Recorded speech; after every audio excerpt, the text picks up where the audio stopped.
नमस्ते मास्टर्स। ध्यान सागर के सामूहिक ध्यान सत्र में आप सभी का स्वागत है। तो मास्टर, आज हम एक ऐसे दिव्य चेतना के संदेश को सुनने जा रहे हैं जिन्होंने उनके समय पे जिस सोल प्लानिंग के साथ, जिस उद्देश्य के साथ धरती पे जन्म दिया लिया, अपने कर्तव्यों को पूरा किया। तो आज रानी द्रौपदी के संदेशों को हम सुनेंगे, लेकिन सबसे पहले हम 5 मिनट का ध्यान करेंगे। और मैं आज स्वागत करती हूँ रश्मि जी का। वेलकम रश्मि मैम आज के सत्र में। थैंक यू मैम, थैंक और यू हम सो सब मच। मैसेज को सुनने के लिए तैयार हैं। जी जी, थैंक यू सो मच। आप सभी को बहुत बहुत धन्यवाद। Thank you. यस मैम, पहले 5 मिनट का ध्यान करें। जी जी। सभ्यतम हम पितामह पते सर, महाअवतार बाबा जी, नागलक्ष्मी माँ को कोटि कोटि प्रणाम करते हैं। आदिति शक्ति को नमन करते हैं।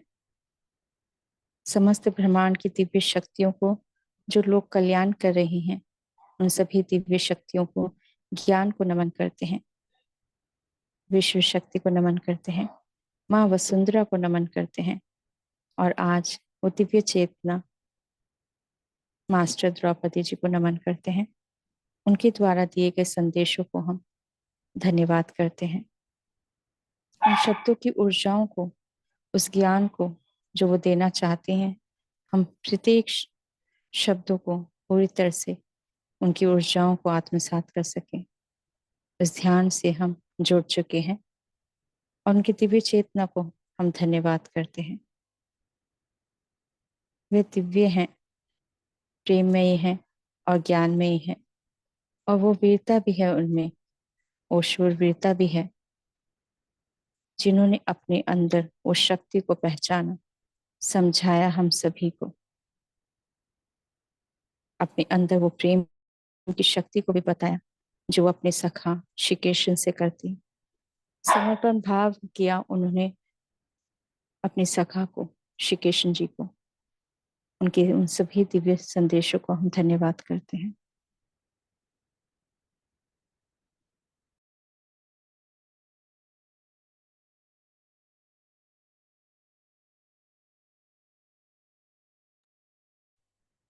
माँ गायत्री, माँ सावित्री, माँ सरस्वती को नमन करते हैं। माँ लक्ष्मी माँ को, माँ पार्वती माँ को प्रणाम करते हैं।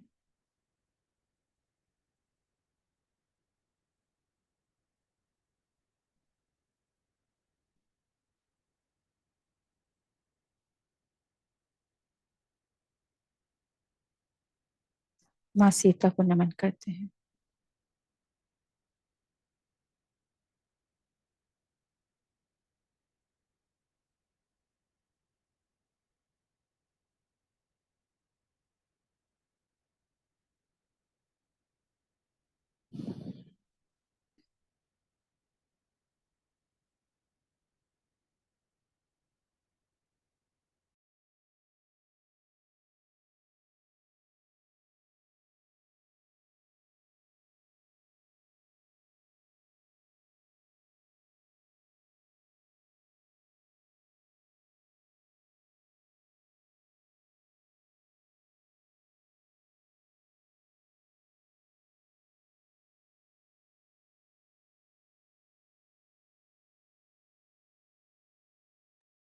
धन्यवाद करते हैं सभी मास्टर्स को, कोटि कोटि नमन करते हैं।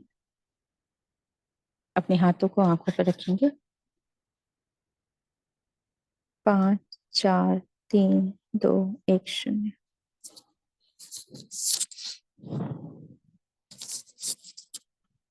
थैंक यू सो मच सभी मास्टर्स को। तो चलिए, आज मास्टर द्रौपदी जी की चेतना से हम जुड़कर ध्यान भी करेंगे और उनके जो संदेश हैं उनको भी हम शेयर करेंगे और सुनेंगे भी।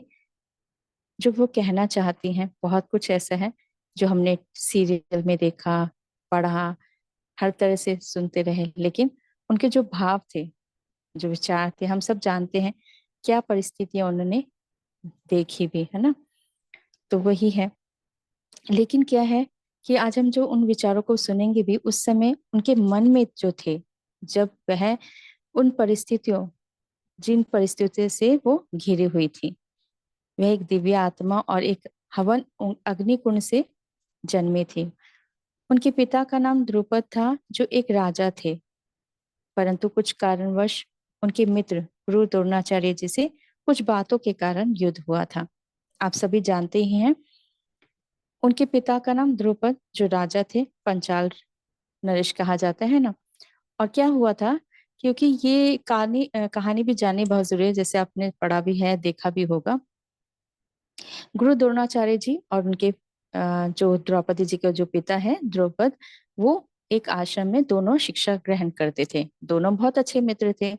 तो द्रुपद कहते थे, जब मैं राजा बनूंगा तो मेरा जो है वो आपका ही है। हम दोनों इतने अच्छे मित्र थे उस समय। तो वो इस तरह से कह देते थे। फिर जब क्या हुआ, शिक्षा पूरी समाप्त हुई, वो अपने अपने राज्य में चले गए, राजा बन गए, और वो अपने घर पर आ गए, आश्रम में रहने लगे। पर क्या हुआ, धीरे धीरे समय व्यतीत होता है। तो क्या हुआ कि उनके पास धन की बहुत कमी थी, गुरु द्रोणाचार्य जी के पास।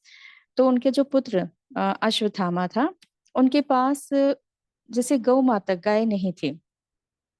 तो गाय नहीं थी, धन भी की कमी थी, गाय भी नहीं खरीद सकते थे। धन की इतनी कमी थी कि दूध भी खरीद नहीं सकते थे। तो बहुत परिस्थितियां इतनी खराब थी कि उनको बड़ा कष्ट होता था अपने पुत्र को देख के, कि वो अपने पुत्र को दूध नहीं दे पा रहे हैं। तो ये जो कहानी है, वो कष्ट तो होता था उनको अपने बच्चे को देख के, कि वो दूध नहीं दे पा रहे हैं अपने बेटे को। तो एक दिन सोचा कि जब जो मेरा मित्र था, वो उसमें मुझे कहते थे कि जब मैं राजा बन जाऊंगा तब मैं उनको अपना कुछ, मतलब मेरा ही है, मतलब इस तरह से बोलते थे। तो क्यों ना मैं उनके पास जाऊं और वो मेरी मदद करेंगे। कुछ वो गाय दे देंगे तो मेरे पास गाय आ जाएगी, तो कुछ धन मिल जाएगा, तो मैं अपने जो ये परिस्थिति है वो ठीक हो जाएगी, अनुकूल हो जाएगी। तो वो गए, और जब उन्होंने बताया अपनी कहानी कि मैं बहुत परेशानी में हूँ, तो वो थोड़ा सा बदल गए थे। उन्होंने कहा कि थोड़ा सा होता है ना, घमंड जैसे हो गया। उन्होंने कहा कि हम और आपकी मित्रता तो नहीं हो सकती है, और आप में और मेरे में मित्रता कैसे हो सकती है, हम दोनों में कोई समानता तो है नहीं। तो ये जो बातें थी वो थोड़ा सा तकलीफ दी उनको, और दुख भी हुआ, और गुस्सा भी था, आक्रोश भी था, कि इतना वो उनके मित्र ने इस तरह से उनका अपमान भी किया, मदद भी नहीं की, और फिर इस तरह से कहा। वो घर वो वापस लौट रहे थे, वहां से लौट रहे थे। उसके बाद उनको क्या हुआ, रास्ते में जब एक बार उनको रास्ते में कहीं से जा रहे थे, तो जहां पर पांडव और कौरव खेल रहे थे, तो उनकी जो गेंद थी वो कहीं गिर जाती है कुएं में। तो वो जो सीकों से उन्होंने जोड़कर, तिनकों को जोड़कर उस गेंद को बाहर निकाल दिया। ये बात अर्जुन, जो पांडव थे, उन्होंने भीष्म पितामह को बताया कि ऐसे ऐसे उन्होंने गेंद को निकाला है। और फिर जब उन्होंने भीष्म पितामह ने सुनी, तो उन्होंने कहा ये तो जरूर गुरु द्रोणाचार्य ही हो सकते हैं, उनके पास ही इतना ज्ञान है। अब वो जब वहां पर पहुंचते हैं तो देखते हैं, हाँ, गुरु द्रोणाचार्य जी हैं। अब उन्होंने कहा आप इन बच्चों को ज्ञान दीजिए, अस्त्र शस्त्र की शिक्षा दीजिए। अब उनको तो पैसे की कमी थी, वो चाहते भी थे कि कुछ मिल जाए। अब वो चाहते थे, उनको मिल गया, और फिर उसके बाद उन्होंने वो शिक्षा दे दी। और जब लास्ट में क्या होता है कि जब उन्होंने शिक्षा दे दी, तो जब पांडव कहते हैं कि गुरु जी आप बताइए, आप हमारी तो शिक्षा हो गई है संपूर्ण, तो आप हमें गुरु दक्षिणा बताइए, जो हम क्या दें। कहती मेरी गुरु दक्षिणा यही है, जो द्रुपद है ना राजा, उनसे मेरे को अपमान, मतलब उन्होंने मेरे साथ इस तरह से किया था, आप उन्हें बंदी बनाकर ले आइए।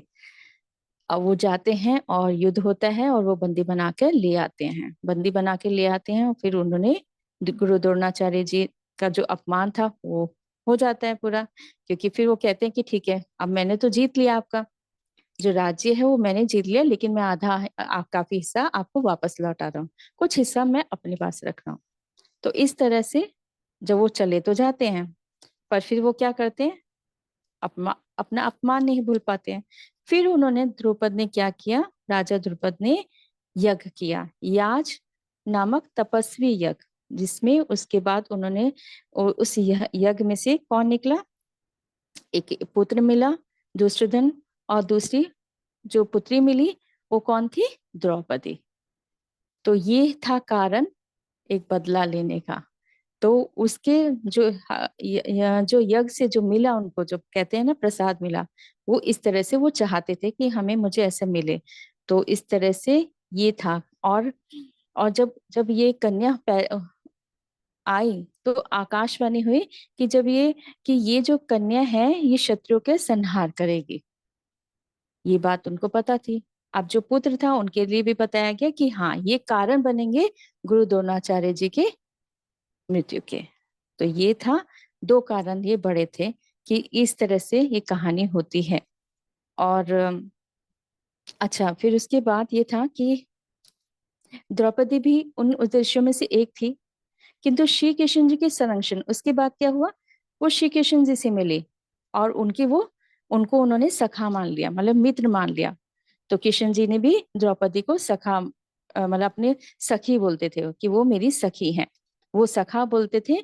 और श्री कृष्ण उनको क्या बोलते थे, सखी बोलते थे। तो दोनों में बहुत ही अच्छी मित्रता थी। और वो इतना समझ गई थी कि उन्होंने ये भी कर दिया था कि हाँ ये जो बोलेंगे वो मैं बात मानूंगी इनकी। उनकी हर बात उनको समझ आती थी श्री कृष्ण जी की। तो उसके बाद क्या हुआ था कि जो वो बोलते थे कृष्ण जी, वो बात उनकी मानते थे हर तरह से। उनको पूरा विश्वास था कृष्ण पे कि ये जो कहते हैं वो बिल्कुल सही बात होती है। तो इस तरह से जब उन्होंने उनको सखा मान लिया और उनकी हर बात को मानती थी, तो और जो कहते थे वो व्यवहार भी वैसे ही करती थी, जैसे वो बोलते थे नहीं नहीं ऐसे करो, तो वो वैसे ही करती थी। जब बात स्वयंवर की आई तो स्वयंवर के समय भी क्या हुआ कि उनकी स्वयंवर के लिए भी एक प्रतियोगिता रखी गई। प्रतियोगिता रखी गई, और प्रतियोगिता कौन सी रखी गई, मछली की आंख में तीर लगाना है। लेकिन कैसे लगाना है, नीचे पानी होगा, आप सब जानते ही होंगे कि ऊपर मछली थी और उसको नीचे से तीर लगाना था, और पानी में देख कर लगाना था। और ये बात भी श्री कृष्ण जी को पता थी कि ये जो कर सकते हैं वो बस अर्जुन ही कर सकते हैं। इसी वजह से ये प्रतियोगिता भी इस तरह से ही रखी गई थी कि ताकि अगर कोई स्वयंवर जीते भी तो कृष्ण ही जीते, वो ये अर्जुन ही जीते।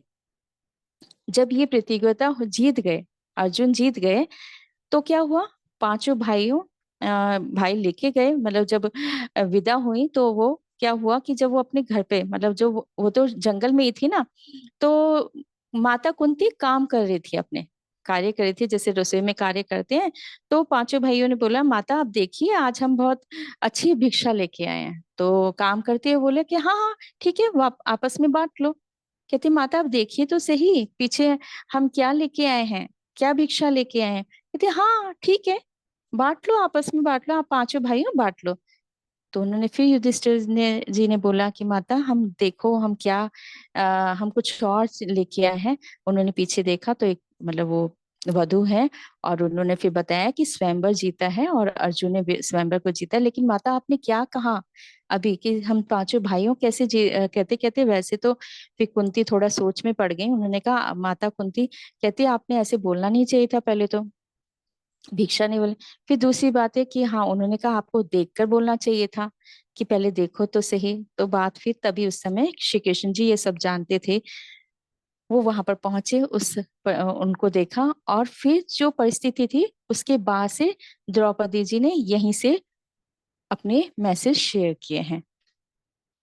तो यहाँ से उन्होंने मुझे मैसेज दिया है कि जब वो परिस्थिति आई, क्या परिस्थिति थी उस समय, क्या सोच हो गई थी हम सबकी, तब उन्हें समझ आया द्रौपदी जी को कि क्या बड़ा कारण है, किस लिए हम आए हैं, किस उद्देश्य के लिए आए हैं। सबका अपना अपना सोल पर्पस होता है ना। वो भी समझ गए कि मेरा कोई छोटा सा कोई ऐसे सोल पर्पस नहीं है, बहुत बड़ा सोल पर्पस है हम सभी का। तो वो कहते हैं 8 तारीख थी, 8:55 की बात है, 14 तारीख की बात है सुबह। तो कहते हाँ हम महारानी द्रौपदी, तो पहले उन्होंने कहा हम महारानी बोल रहे हैं। मैंने कहा कौन मैंने कहा आप कौन, कहते मैं द्रौपदी बोल रही हूँ।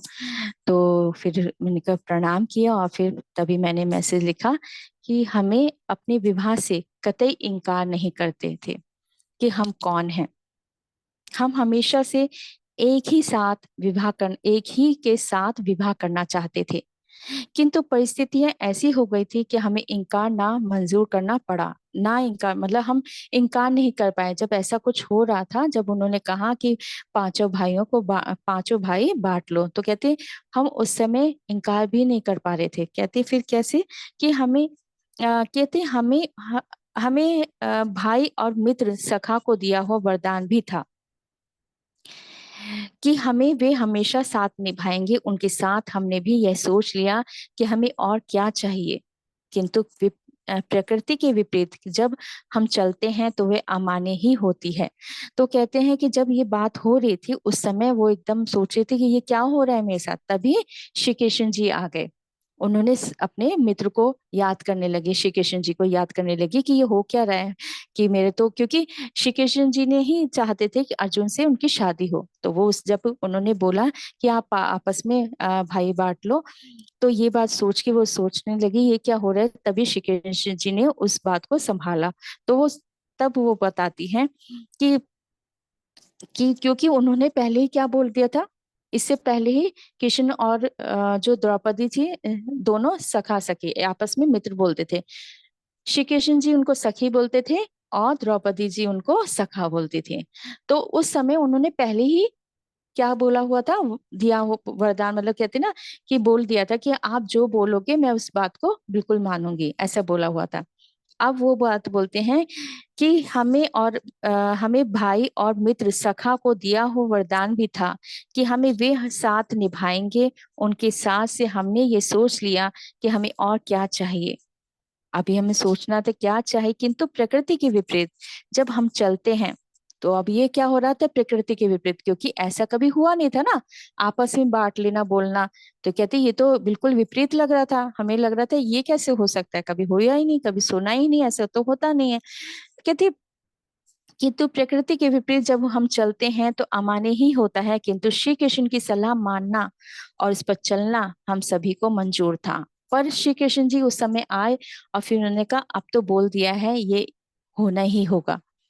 अब वो कहती हैं कि उस पर चलना हम सभी को मंजूर था। हम सभी को मतलब पांडवों ने भी कहा, क्योंकि वो भी मानते थे अपना सखा, मतलब उनको भी समझ आ गया था कि ये जो बोलेंगे उसको हमें मानना ही होगा। उस द्रौपदी जी ने भी मान लिया और पांडवों ने भी मान लिया, क्योंकि वो दोनों आपस में ही मानते थे कि हाँ ये इनमें है ये वो भाव थे उनके प्रति सम्मान के, एक मित्र के, कि जैसे जो बोलते हैं वो सही होता है। फिर वो कहते हैं कि उनकी कही गई बातें हमारे लिए एक आदेश थी, किंतु कुंती माता ने भी इसको मान लिया। फिर उसके बाद जब श्री कृष्ण जी ने बोला तो कुंती माता ने भी इस बात को मान लिया। अपनी कही बात को वो भी नहीं समझ पाई कि वे क्या कह रही हैं। बिना देखे कह देना, इसी बात को कहना चाहता था कि देखें कुछ मत कहो। अब वही बात उन्होंने पहले बोली हुई थी माता कुंती को, कि किसी बात को कि सभी को बोला था कि देखो बिना कुछ देखे कह मत देना। उन्हें पता था, अंदेशा था श्री कृष्ण जी को, इसलिए वो समझाया भी हुआ था। कहते बिना देखे कह देना, ये इसी बात को कहना चाहता था, बिना देखे कुछ मत कहो, क्योंकि कही गई बात को हम वापस नहीं ले सकते, क्योंकि तलवार को तो फिर भी वापस डाल सकते हैं मयान में। तो कह रहे हैं कि बात जो तलवार है ना हम निकाल देते हैं, चलो गुस्से में एक बार निकाल देते हैं, पर किसी बात भी होती है तो सब तलवार को फिर कहते हैं चलो ठीक है तलवार को म्यान में डाल लेते हैं, चलो ठीक है कोई बात नहीं। लेकिन कही गई बात को अंदर नहीं लिया जा सकता, वो तो निकल गई, ऊर्जा चली गई है। पर कही गई बात को हम जो ऊर्जा निकल गई उसे कैसे ले सकते हैं अंदर। हमारा जो सोचना था वो खत्म ही हो गया था। तो कहती अब तो हमारे मन में कोई विचार समझ ही नहीं आ रहा था, सोचने छोड़ दिया। ऐसे लग रहा था क्या बोले क्या समझे क्या कहें। तो वो कहते कि सोचना ही खत्म हो गया हमारा, क्योंकि श्री कृष्ण जी के कहने का अर्थ हम समझ नहीं पा रहे थे। कहते जब कृष्ण जी कह रहे थे कि नहीं नहीं करो, तो सोच रहे थे ये कैसे कह रहे हैं, ये तो ऐसे कभी हुआ ही नहीं, तो ये कैसे कह रहे हैं। लेकिन अब वो कहते कि क्योंकि श्री कृष्ण के कहने का अर्थ हम समझ नहीं पा रहे थे, माँ कुंती भी चुप थी। वो समय ही ऐसा गंभीर हो गया था कि कोई कुछ बोल ही नहीं पा रहा था, परंतु कृष्ण को ये बात सब ज्ञात थी। उन्हें वो सब ज्ञात था जो हमें भी नहीं पता। उनकी दूरदृष्टि ने हमें भी ये आभास करा दिया था कि हम सब जो आए हैं इस दुनिया में, ये एक बहुत बड़ा उद्देश्य के साथ आए हैं। ये होना ऐसे ही नहीं हुआ है, इसका मात्र भाव पति पत्नी का नहीं है। अब वो ये कह रहे हैं, देखो इतनी ऊर्जा आ रही है, एकदम वाइब्रेशन हुई है। वो कह रहे हैं कि हम सब जो आए हैं, अब वो समझ गई इस बात को। आभास हो गया हम सबको, कुंती माता को भी आभास हो गया, पांडवों को भी आभास हो गया, और द्रौपदी जी को भी आभास हो गया कि ये जो हम आए हैं ना इस दुनिया में, ये बहुत बड़ा उद्देश्य के साथ आए हैं हम। ये होना ही ऐसा ही नहीं हुआ है, इसका मात्र भाव, मतलब ये हम जो हो रहा है ना, ये भाव मतलब पति पत्नी का नहीं है। मतलब हम सोचे पति पत्नी के मतलब रिश्ते के हिसाब से है, नहीं, इसका उद्देश्य कुछ और है। कहते ये सब तो सृष्टि से जुड़ा है, जो पति पत्नी का जो भाव है ना, ये तो सृष्टि से जुड़ा है। जो सृष्टि को जब देना होता है, तो वो क्या कह रहे हैं, जो सृष्टि को देने आता है, मतलब जो देने के पर्पज से आता है दुनिया में, सृष्टि में, तो उसका अपने प्रति ही आवश्यकता ही देखना नहीं होता। अब वो क्या कह रही है, जो देने के भाव से आता है ना इस दुनिया में, है ना, तो उसका उसका अपने प्रति नहीं होता, उसको देने के भाव से होता है। वो अपने बारे में नहीं सोचता। अब वो ये सोच रहा है कि मैं जिस पर्पस के लिए आया ना, मुझे अब वो पर्पस पूरा करना है, उस उद्देश्य को पूरा करना है। तो अब ये जो पांडव भी और द्रौपदी जी, ये सारे अब सोच रहे थे कि हमारा जो काम है ना, कुछ और काम है, हमारा उद्देश्य कुछ और है। तो अब वो उस भाव से दूर हो गए थे कि हम सोचे पति पत्नी है, नहीं, हमारा कुछ और काम है। तो कहते हैं कि तो उसका अपने प्रति ही आवश्यकता ही देखना नहीं होता, अपितु और सभी को क्या देकर जाना है और क्या लेकर जाएंगे हम सब भी, ये सब अब विचार आना शुरू हो गया था। अब वो सोचने लग गए थे कि जिस उद्देश्य से हम आए हैं, क्या देकर जाएंगे और क्या लेकर जाएंगे। तो कहते हैं अब ये सब विचार आना शुरू हो गए थे। कहते हम तो गोकुल के नंदन से, मतलब गोकुल के नंदन श्री कृष्ण जी के बारे में बोलते हैं, कहते हम तो गोकुल के नंदन से प्रेम ही इतना था कि हमें अपनी खुशी, उनकी खुशी अपनी खुशी मानने में कोई भेद ही नहीं लगा। कहते अब लगा श्री कृष्ण जी खुश हैं तो उसी में खुश हो गए हम। कहते हमारी सृष्टि जब जुड़ जाती है हमारी चेतना से, तो ये चेतना, जो चेतना का विस्तार हो जाता है, वही अद्भुत है।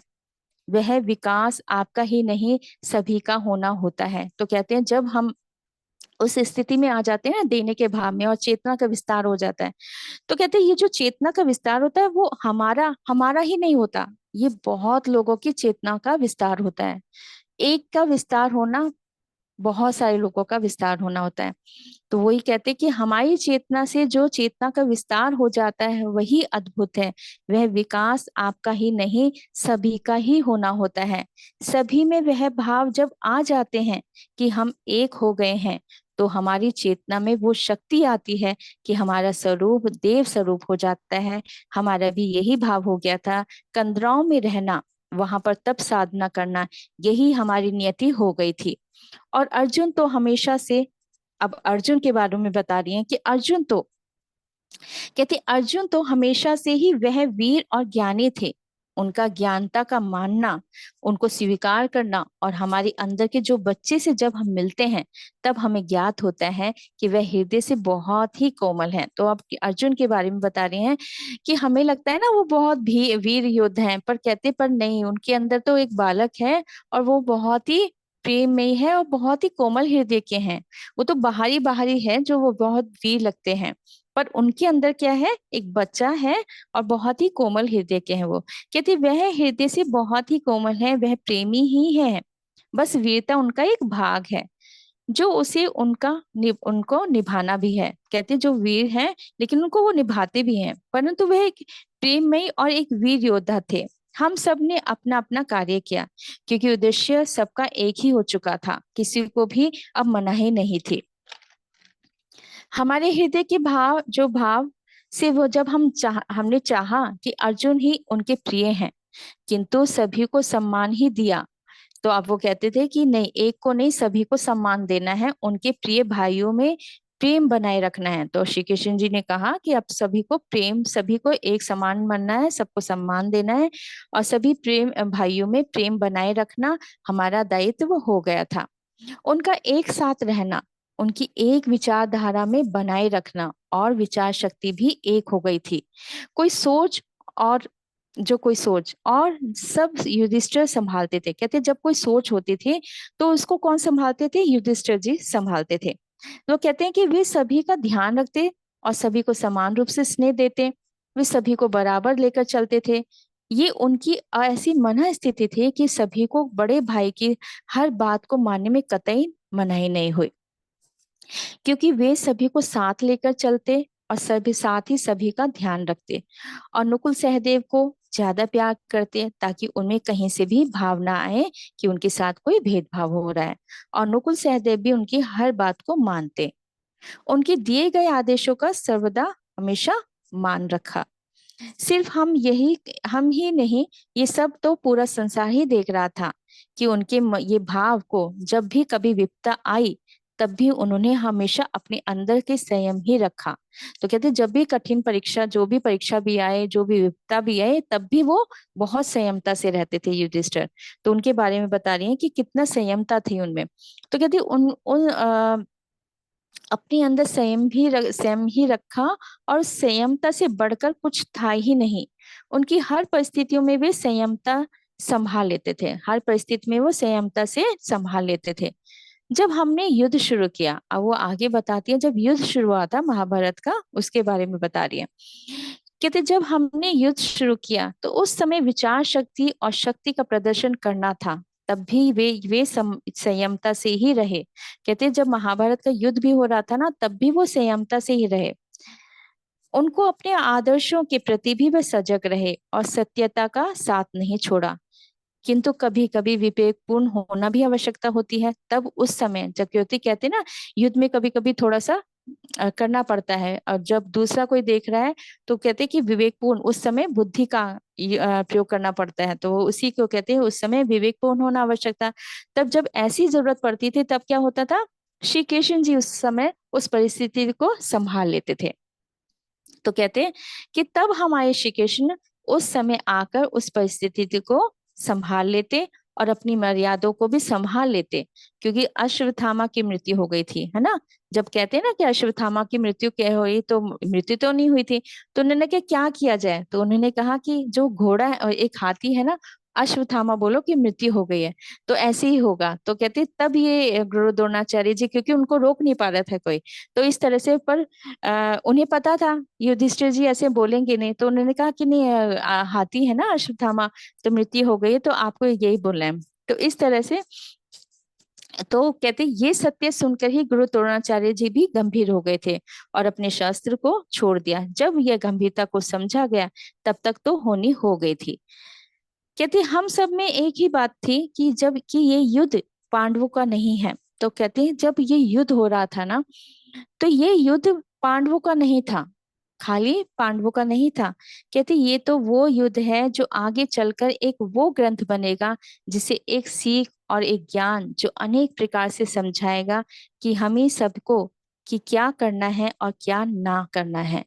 तो कहते हैं ये जो हम समझ चुके थे कि ये ग्रंथ बनेगा, क्योंकि ये बात श्री कृष्ण जी को भी पता थी, तो कहते ये हम सब समझ गए थे कि ये एक बहुत बड़ा ग्रंथ बनेगा, और क्या करना है क्या ना करना है। जीवन की कुछ आशाएं हो जाती हैं जब हम एक रथ पर भी होते हैं। तो कहते हैं कि जीवन की कुछ आशाएं हो जाती हैं जब हम एक रथ पर ही होते हैं, किंतु ये आत्मा का रथ सबको अकेला चलाना पड़ता है। तो कहते जीवन तो सबका है, लेकिन सबका रथ अपना अपना होता है और उस रथ को स्वयं ही चलाना होता है।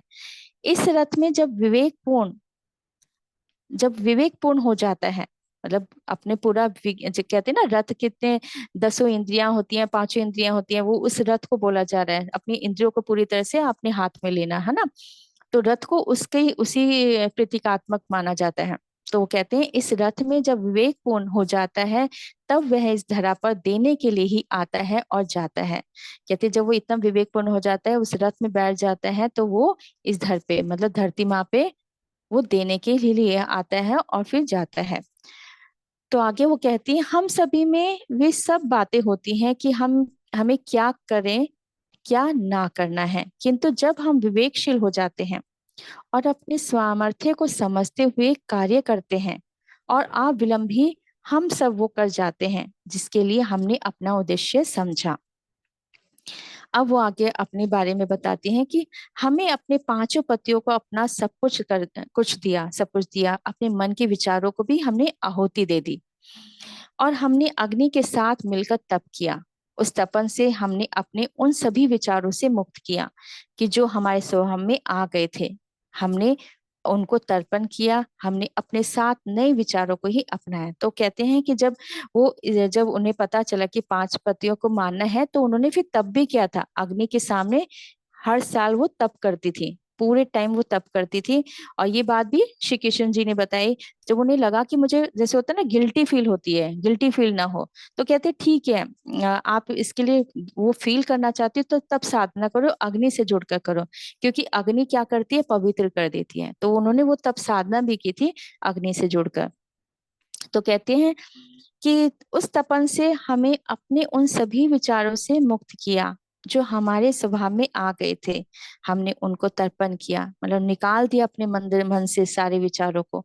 हमने अपने साथ नए विचारों को ही अपनाया। फिर क्या किया, अपने साथ जब भी वो उस समय में आती, तो फिर उसके बाद वो नए विचारों के साथ आती। और फिर जब तप कर लेती थी तो क्या होता था, एकदम शुद्ध हो जाती थी, एकदम पवित्र हो जाती थी, कोई विचार ही नहीं होता था, इतना वो तप करती थी साधना से। तो कहते हैं कि जब हम उस समय क्या होता था, नए विचारों में आते थे, तो क्या होता था, श्वेत कमल की भांति अपनाया, तो हम श्वेत कमल की तरह हो जाते थे और अपने श्रृंगार में उनका ही नाम लिया। फिर जो उनके मतलब अपने पति का ही श्रृंगार का फिर नाम भी रखती थी कि हाँ ये उनका नाम है ना, श्रृंगार रखती करती थी, उन्हीं के नाम का फिर श्रृंगार करती।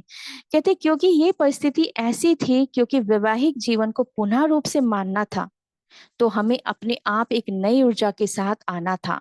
अपना मिलन वो मिलन था जो प्रकृति ने सभी को दिया, वो था निस्वार्थ भाव। हमारे मन में वो पक्षपूर्ण की कोई भावना को भी नहीं रखना था। हमें अपने जीवन में अनेक कष्ट होते हुए भी हमने अनेक को अपने अंदर सदा विचारशीलता में ही रखा।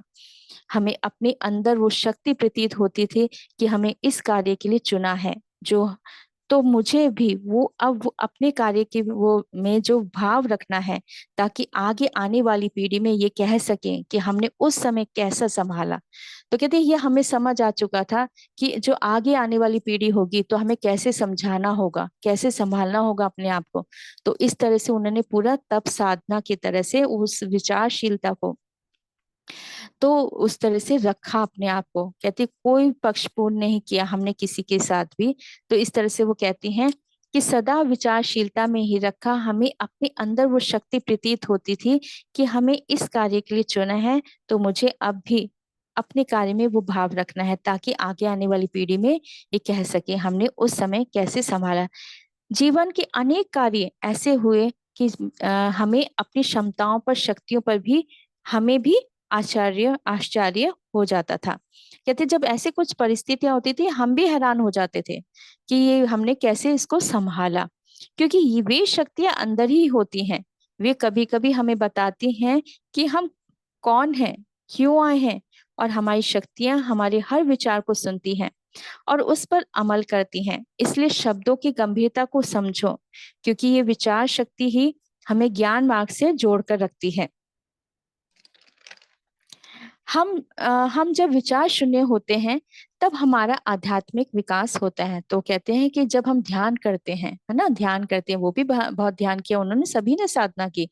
तो कहते हैं जब हम जब विचार शून्य होते हैं तब हमारा आध्यात्मिक विकास होता है, और गंभीर होना ये आवश्यक नहीं है। तो कहते हैं आप जब ध्यान, जैसे ध्यान करने के लिए बताते हैं ना कि बहुत विचार शून्य हो जाइए, है ना, ऐसे बोला जाता है, पर वो कहते हैं ये विचार शून्य तो हो जाए, लेकिन गंभीर होना ये आवश्यक नहीं है।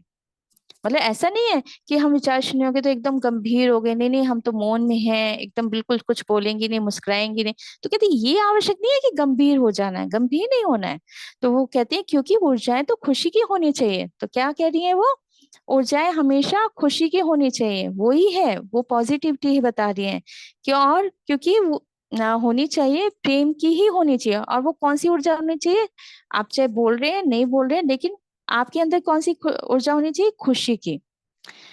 तो कहते हैं ये ऊर्जाएं, क्योंकि ऊर्जाएं तो खुशी की ही होनी चाहिए, प्रेम की होनी चाहिए। लगभग हमें हर बात में समझाना होगा। तो वो अपने हमारे लिए वो कह रही है, लगभग हमें हर बात में समझना होगा, कि हमें समझना होगा कि हमें कब गंभीर होना है, अन्यथा आनंद में रहें, खुश रहें। कहते ये हमें समझना होगा कि कब गंभीर होना है। ऐसा नहीं है कि एकदम हमेशा, लेकिन कभी कभी जब गंभीर होने की जरूरत है तब हो जाएंगे। तो कहती है अन्यथा खुश रहें, नहीं तो खुश रहें, और अपने कर्तव्यों के प्रति प्रेम ही रखें। ये स्वभाव हो गया था हमारा उस समय, अपना बता रहे हैं कि ये हमारा स्वभाव हो गया था उस समय, कि किस तरह से रहना है। तो कहते हैं हमारा भी, हम मधुरता से रहना, कभी कभी गंभीर भी हो जाते, और कभी कभी हम उन ऊर्जाओं में चले जाते जो हमें बता रही होती थी कि वो पुरानी बात, किंतु हमारा लक्ष्य ही था ही ऐसा, कि जो, तो कहते हैं हाँ कुछ बातें पुरानी बातों के बारे में बता रही हैं, कि जो पुरानी बातें वो इसलिए याद रखना था क्योंकि वो हमारा लक्ष्य था। वो पुरानी बात, अपनी पुरानी बातें, क्योंकि उन्होंने कुछ लक्ष्य रख लिए थे ना, कि उन्होंने बाल खोल लेके रखे हुए थे कि नहीं मुझे बांधनी नहीं है, अब इसको मुझे याद रखना है, वो मेरा लक्ष्य है ना। वो बात बता रही है कि कुछ पुरानी बात, किंतु वो हमारा लक्ष्य था ही ऐसा ही, जो हमें लक्ष्य को पूर्ण करना और कभी कभी निराशा से बाहर निकालता था। कहते वही हमें निराशा से बाहर निकालता था।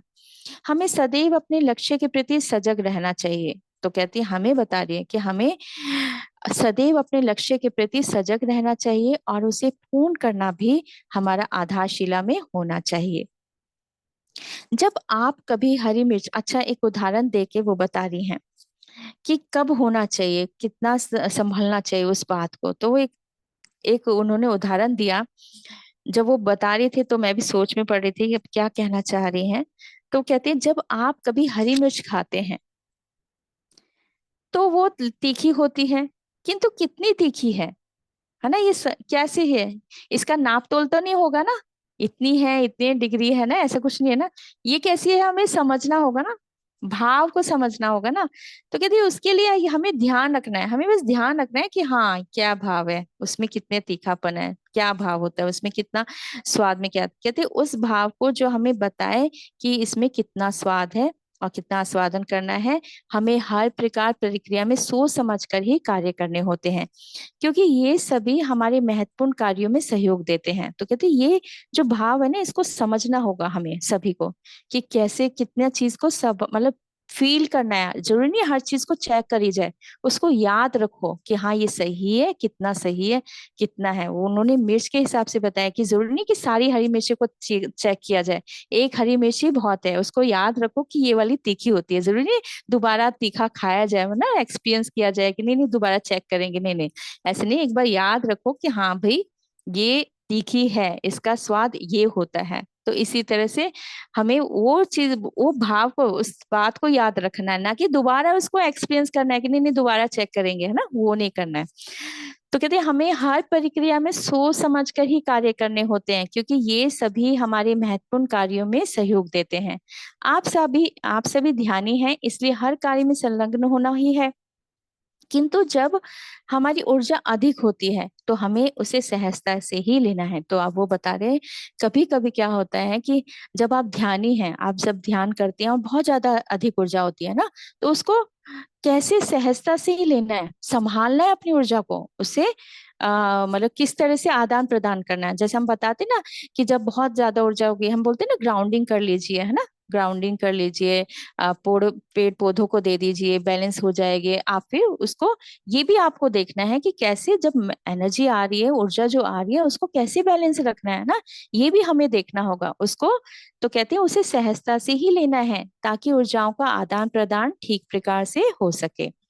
हमारी ऊर्जा अधिक होने पर हमें उसे ठीक प्रकार से प्रयोग भी करना है। तो अब क्या करना है, जब हमें ऊर्जा आ गई तो हम क्या करते हैं, धरती माँ को देते हैं। अब उसके बाद हम क्या करते हैं, जैसे हम क्या बोलते हैं, पेड़ पौधों को दे रहे हैं, जीव जंतुओं को दे रहे हैं, है ना, समस्त नदियों को दे रहे हैं। तो क्या होता है, जो हमारे भाव होते हैं ना, इतनी एनर्जी होती है, वो सब जगह धीरे धीरे सब जगह जाती है ना।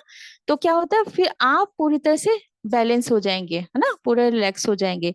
क्योंकि इतनी आ गई है, तो आप ये ना सोचे कि अरे मैंने तो ले लिया, अब ज्यादा अपने पास रखो। वो क्या होगा, आपको थोड़ी सी उसमें घबराहट सी होगी, है ना। तो कहते हैं कि जब एनर्जी, जब हमारी ऊर्जा अधिक होने पर हमें उसे ठीक प्रकार से प्रयोग करना होता है। अच्छा, अब आगे वो बताती हैं, उस समय की बात बताती हैं, जब आप सभी जानती हैं, जब क्रिया योग वो जो हुआ था, जुआ खेला गया था, उस समय की वो बात बताती हैं। कहती हैं, हमें अपने उस रास्ते से घसीटते हुए लेकर जाया गया जो गंभीर थी, वह कीड़ा का भाग होना था। हमें बिल्कुल भी अपने अंदर से यह भाव नहीं आया कि हम कमजोर नहीं हैं। हमें उस समय हमने अपने अंदर वो शक्ति को भी महसूस किया जब हमारा आंचल दुशासन ने लिया। तब हमें क्रोध भी आया, किंतु जीवन के उस शब्द से मैंने स्वयं को जोड़ लिया। मतलब उस समय हमने क्या किया, श्री कृष्ण जी को याद किया। कहते हैं कि जब तब हमें जीवन के उस शब्द से मैंने स्वयं को जोड़ लिया और कृष्ण को दे दिया स्वयं को। कहते हैं, मैंने अपने आप को क्या किया, मैंने श्री कृष्ण को दे दिया, कि मैं आपको दे रही हूँ कृष्ण। तो इस तरह से बस वो पूरी तरह से अपने आप को समर्पण कर दिया कि मैं आपको दे रही हूँ कृष्ण। तो कहते हैं, कृष्ण को दे दिया स्वयं को, कि श्री कृष्ण ने हमें संभाला। जब हमने कृष्ण को दिया तो कृष्ण ने हमें संभाला और अपने पक्ष को रखने का भी महत्व बताया, कि अपनी वो बात जो हमें रोक रही है, जो जीवन के लिए आवश्यक है, जो हमें निर्णय लेने में रोक रही है, वो ज्ञानी अपने ज्ञान को कैसे सुरक्षित रखें। अब वो आगे बताती हैं, थोड़ा सा गहरे बातें हैं लेकिन मैं बताना की पूरी कोशिश करूंगी। कि वो कह रहे हैं कि अब वो बता रहे हैं कि जो आपके मन में था ना, वो बात कहनी जरूरी है। उस समय क्या हुआ था, आगे वो क्या कह रहे हैं, वो ज्ञानी अपने ज्ञान को कैसे सुरक्षित रख सकेंगे। उन्हें अपने अपने बनाए गए रास्ते में यदि किसी की मदद नहीं कर पा रहे हैं। अब वो किन को ज्ञानी बोल रहे हैं, जो महल में, दरबार में सारे जो वीर योद्धा थे, उनको बोल रहे हैं कि सारे ज्ञानी बैठे हुए थे, सारे योद्धा बैठे हुए थे, है ना। लेकिन क्या हो रहा था, चुप बैठे थे। योद्धा सारे थे, सब एक दूसरे की, सबने आंखें झुका के बैठ गए थे, जो सब कुछ हो रहा था। लेकिन कोई एक भी वीर योद्धा उठा नहीं था, है ना। सारे योद्धा थे, सारे महायोद्धा थे, लेकिन कोई उठा नहीं था, लेकिन कोई बोल भी नहीं रहा था। तो उनके बारे में बता रहे हैं कि यदि किसी की मदद नहीं कर पा रहे हैं तो ऐसे ज्ञान का लाभ क्या। अब वो बता रहे हैं, आप इतने ज्ञानी हो और आपके दरबार में, आपके महल में ऐसा इस तरह से हो रहा है स्त्री के साथ, तो क्या फायदा आपके ज्ञान का, है ना। वो बता रहे हैं कि क्या फायदा आपके ज्ञान का, जो दूरदर्शी होते हुए भी हमारी समक्ष जो हो रहा है। कहते वैसे तो कह रहे हैं कि बहुत दूरदर्शी हैं, सारे महायोद्धा हैं, सब देख सकते हैं, ना। अर्जुन तो बिना मतलब नीचे ऊपर देखे हुए उन्होंने तीर मार दिया था ना। तो वही बता रहे हैं कि वैसे दूरदर्शी थे सारे के सारे, और हमारे सब सब समक्ष भी थे। कहते उससे आंख बंद कर ली हो, और उन सब ने क्या कर लिया, आंखें बंद कर ली थी। कहते हमें अपने जीवन में आदर्श रखने हैं, ना कि वो वचन जो आपको सही मार्ग में लाने के लिए आपको ही रोक दे। तो कहते हैं, आदर्श रखने हैं अपने जीवन में, लेकिन ऐसे वचन ना रखें ताकि आपको सही काम में करने से ही रोक दे। क्या हो रहा था ना, आप सभी जानते हैं, मैं ऐसा नहीं है कि आप सबने सबने पढ़ा भी है, देखा भी है हर तरह से, कि जैसे भीष्म पितामह क्यों नहीं कह पा रहे थे, क्योंकि वो वचन से बंधे हुए थे, है ना। वो जो राजा थे धृतराष्ट्र, उनको नहीं कह पा रहे थे, क्योंकि वो उन्होंने ये मान लिया था कि मैं सेवा में रहूंगा, है ना। वो कुछ आगे इसने, तो जो गुरु द्रोणाचार्य जी, वो कहते थे मैं कैसे कहूँ, तो वो भी है। तो सभी के सभी जो दरबार में थे, तो कुछ कह नहीं रहे थे। सारे जो पांडव थे, वो अपने भाई के प्रति इतना वो था कि वो कुछ कह नहीं पा रहे थे। बस सोचे थे ये क्यों कर रहे हैं भैया, है ना, ये क्यों कर रहे हैं भैया, ऐसे सोचे थे। तो वो कह रहे थे कि ऐसे क्यों क्यों रोका। कहते ना कि, तो वो कहते हैं हमें अपने जीवन में आदर्श रखने हैं, ना कि वो वचन जो आपको सही मार्ग में लाने के लिए आपको ही रोक दे। हमारे कृष्ण ने जब यह कहा तो सभी चुप थे। जब श्री कृष्ण जी आए तो ये बात बोली कि आपने क्या किया, तो इस तरह से बोला था ना, तो कहते हैं तो सारे चुप हो गए थे। और कहते हैं कि उन सभी का अहंकार मानो मिट चला था। मतलब जो सब अपने आप को योद्धा मानते थे, तो वो जो योद्धा होने का जो अहंकार था ना सभी में, तो सबका मिट गया था। क्योंकि उन्होंने कहा कि कहाँ, आप कौन से योद्धा हो कि आपके सामने ये सब हो रहा था, आप कुछ नहीं कर पाए। तो वो कह रहे थे कि सबका जो भी अहंकार था ना योद्धा होने का, वो भी मिट चुका था। कहते एक एक का प्रतिनिधित्व कर रहे थे वह सभी योद्धा। तो क्योंकि आपने देखा होगा कोई गदाधारी कहते हैं ना, भीम गदाधारी थे, अर्जुन तीरंदाजी है ना, धनुष्वान। तो सभी जो भी महल में थे, जो भी बैठे हुए थे वीर योद्धा, सभी ने, हर कोई बहुत बड़े बड़े वीर योद्धा थे, और सभी में सभी कोई ना कोई एक का एक का प्रतिनिधित्व कर रहे थे। वह सभी योद्धा, परंतु किसी के हाथ से एक तलवार भी नहीं निकली। तो कहते हैं, वो बोल रहे थे ना कि आप सभी इतने बड़े वीर योद्धा हो, तो एक में से किसने तलवार क्यों नहीं उठाई जब ये सब हो रहा था, है ना। तो वो बताते हैं, कहते एक तलवार भी नहीं निकली, सब बस बेबस होकर बैठ गए थे। ये कौन सी मर्यादा है, कहते बैठ गए, चुपचाप बैठ गए, आंखें बंद करके बैठ गए, झुका कर बैठ गए थे, ये कौन सी मर्यादा है, आंखें झुका के बैठ गए। तो कहते जो स्त्री के चीर हनन पर क्षमा मांग रहे हैं, तो फिर उसके बाद वो क्षमा मांगने लगे कि हाँ हमसे गलती हो गई है, किंतु खड़े नहीं हो पा रहे हैं। फिर उसके बाद क्षमा भी मांग रहे, फिर खड़े भी नहीं हो पा रहे थे। कहते तब हम सभी ने ये समझा कि योद्धा में भाव का न होना जो श्री कृष्ण में है, वही भाव श्री कृष्ण को भगवान बनाते हैं। अब वो क्या कह रहे हैं कि सभी सारे सारे योद्धा थे, लेकिन वो भाव नहीं आ पाया जो कृष्ण में था, है ना। वो भाव श्री कृष्ण ने ही समझा कि नहीं, वचन को छोड़ा तोड़ा जा सकता है। जब स्त्री का ऐसा जरूरत पड़ रही थी तो वचन को तोड़ देते, वो ज्यादा अच्छा था। कि जो किसी के साथ इस तरह से हो रहा है, वचन को तोड़ना ज्यादा अच्छा था, है ना। तो वो इस तरह से कह रहे हैं। कहते इसमें क्या, कौन सी मर्यादा, जब इतना कुछ हो रहा था तो इसमें कौन सी मर्यादा है।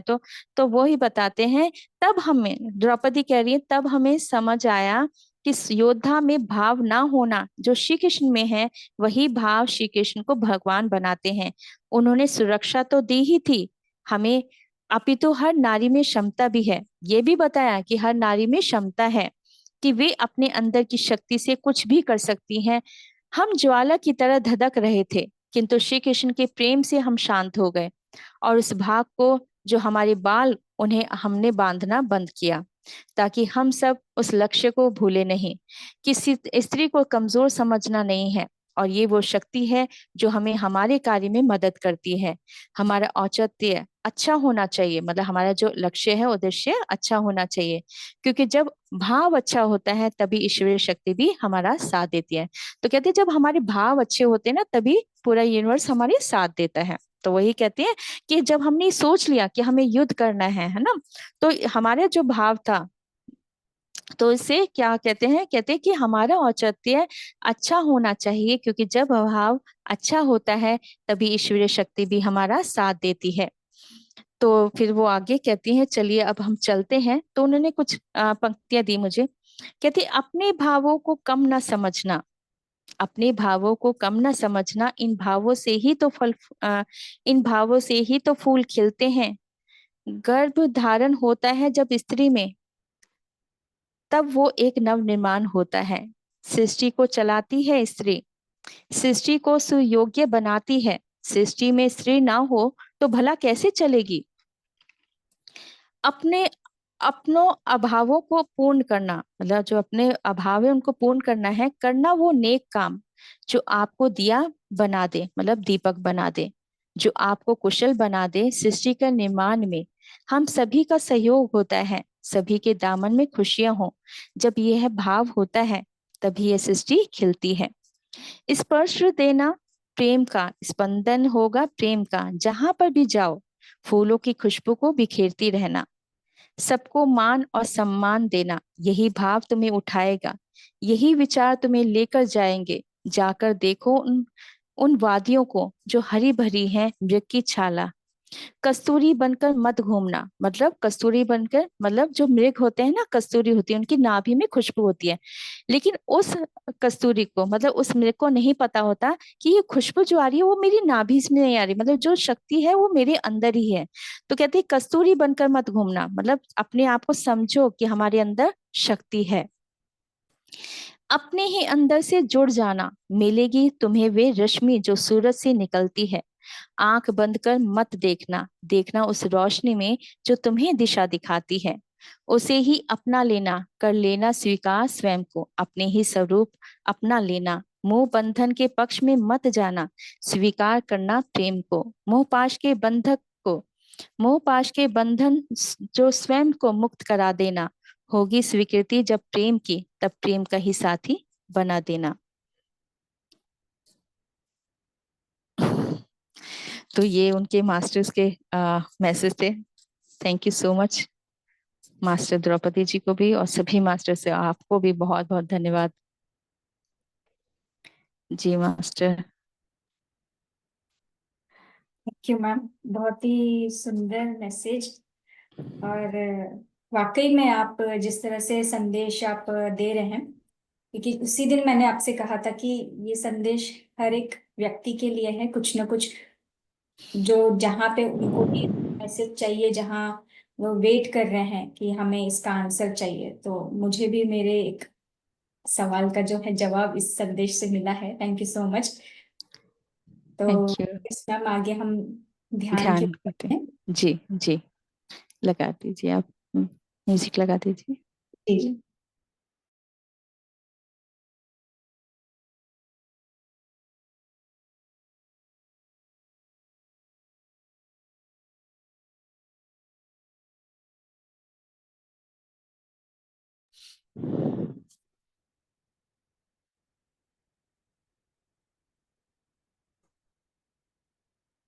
मैम आप बिठा दीजिए, ध्यान में मैं लगाती हूँ। ओके, म्यूजिक लगा, ठीक है। तो पहले सुखासन में बैठ जाएंगे मास्टर्स। पैरों को क्रॉस कर लेंगे, हाथों को उंगलियों में इस तरह से लॉक कर लेंगे, और कोमलता से आंखों को बंद कर लेंगे।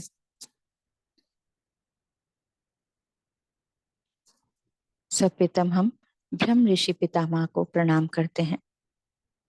महाअवतार बाबा जी को नमन करते हैं। नाग लक्ष्मी माँ को नमन करते हैं। आदित्य शक्ति को नमन करते हैं। त्रिदेव त्रिदेवियों को नमन करते हैं। ब्रह्मांड की सभी शक्तियों को नमन करते हैं। मास्टर द्रौपदी जी को नमन करते हैं। आवाहन करते हैं उनकी दिव्य चेतना को, उनके दिव्य स्वरूप को, उनकी शक्ति को, जो सर्वदा हमेशा संदेश देती हैं कि स्त्री की शक्ति को समझना है। वह कोई भी कमजोर नहीं है, वो सभी शक्तियां हमारे अंदर ही हैं। उनकी सभी की दिव्य ऊर्जाओं को हम नमन करते हैं।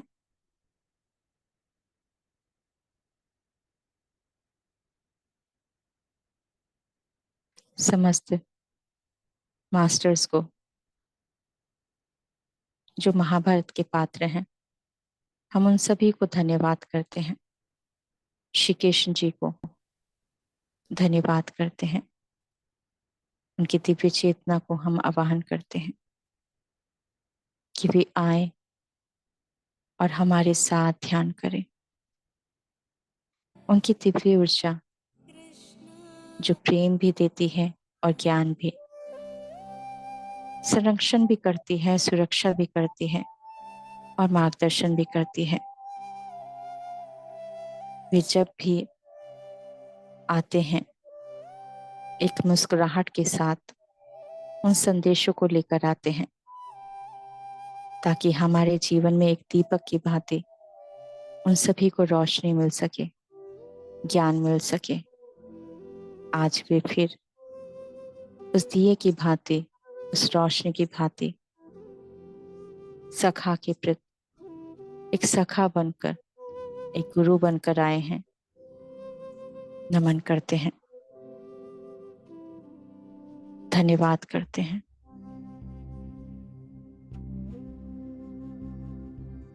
धन्यवाद करते हैं उन अग्निहोत्र को जो सृष्टि के निर्माण में सर्वदा एक पुण्य कार्य करते हैं, उस शक्ति को स्थापित करते हैं, उन सभी शक्तियों को नवनिर्माण करने में संयुक्त रूप से कार्य करते हैं।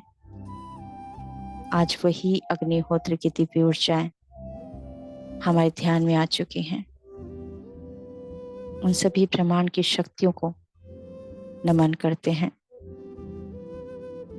जीवन के उस भाव को जिसे हमें समझना है, समझना भी है और सरलता से लेना भी है कि जो प्रकृति ने दिया हमें वह प्रकृति का ही है, परंतु उसे हमें कैसे समझना है, कैसे संभालना है, ये सब व्यवस्थाएं प्रकृति ने ही की है। हम माँ प्रकृति को प्रणाम करते हैं, माँ वसुंधरा को प्रणाम करते हैं।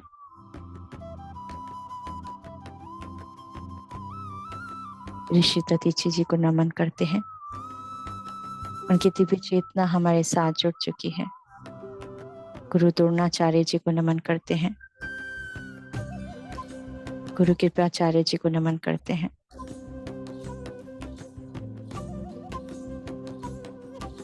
माँ सुभद्रा को नमन करते हैं। पांचों पांडवों को, युधिष्ठिर जी, भीम, अर्जुन, नकुल, सहदेव,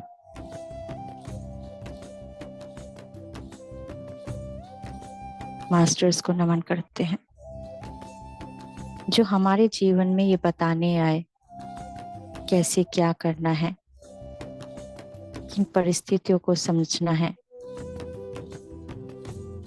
उन अभावों को भी पूर्ण करना है, उन उद्देश्यों को पूर्ण करना है। जब हम देने के भाव में आते हैं तो पूरी विश्व शक्ति हमारे साथ एक हो जाती है। यही विश्व शक्ति हम सबको एक करती है। हम सब पांचों तत्वों से बने हैं। हम सभी पांचों तत्वों को नमन करते हैं, धन्यवाद करते हैं। अपनी आती हुई सांस और जाती हुई सांस से जुड़े रहेंगे। धन्यवाद करेंगे अपनी सांसों को, नमन करेंगे अपनी सांसों को। ये वो दिव्य सांसें हैं जो हमारे अंदर प्रवेश करती हैं और प्राण वायु से हमें जीवित रखती हैं और हमारे सभी उद्देश्यों को पूर्ण करने में सहायता करती हैं। ये हमारी सच्ची साथी हैं, ये हमारी गुरु है। ये वो धन्यवाद का भाव है जो हमारे अंदर ही प्राण वायु और हमें अंदर सुरक्षा देता है और ऊर्जाएं देता है। हम सभी एक साथ ध्यान कर रहे हैं। हम सबकी गुरु चेतना एक हो चुकी है और प्रकाश के रूप में परिवर्तित हो चुके हैं। ये भाव कि हम सब एक हैं, यही भाव हमें विश्व शक्ति से जोड़ देता है, पूरे विश्व से, ब्रह्मांड से जोड़ता है। हम सब की तरंगे एक तेज पुंज की तरह फैल रही होती हैं और हमारा प्रकाश और दुगना हो जाता है, क्योंकि ये सोच ही हमें एकता की और शक्ति से और बढ़ा देती है।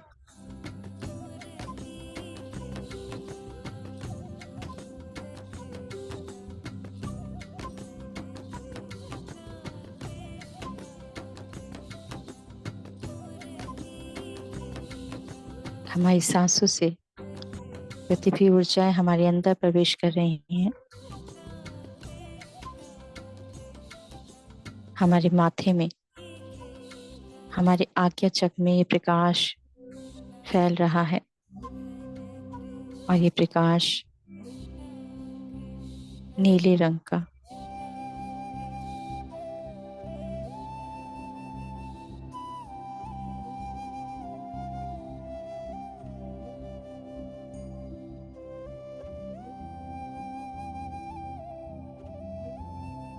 अंदर ही अंदर ये ऊर्जाएं प्रवेश कर रही हैं। सभी सेल्स में, एक एक सेल्स में ये ऊर्जाएं प्रभावित हो रही हैं।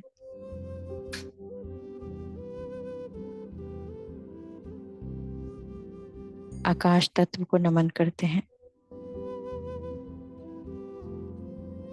समस्त तारा मंडलों को, नक्षत्रों को, नवग्रहों को नमन करते हैं। आकाश गंगाओं को नमन करते हैं। उनकी दिव्य चेतना, उनकी ऊर्जाएं हम महसूस कर सकते हैं। उनकी दिव्य ऊर्जाएं से हम जुड़ चुके हैं। ये ऊर्जाएं तब बहुत हम महसूस कर सकते हैं दोस्तों, जब हम सामूहिक ध्यान करते हैं। ये वो शक्ति हैं जब एक हो जाती हैं। इन ऊर्जाओं को आत्मसात करेंगे, उस प्रकाश को भी ग्रहण करेंगे जो हमारे आज्ञा चक्र में प्रवेश कर रहे हैं।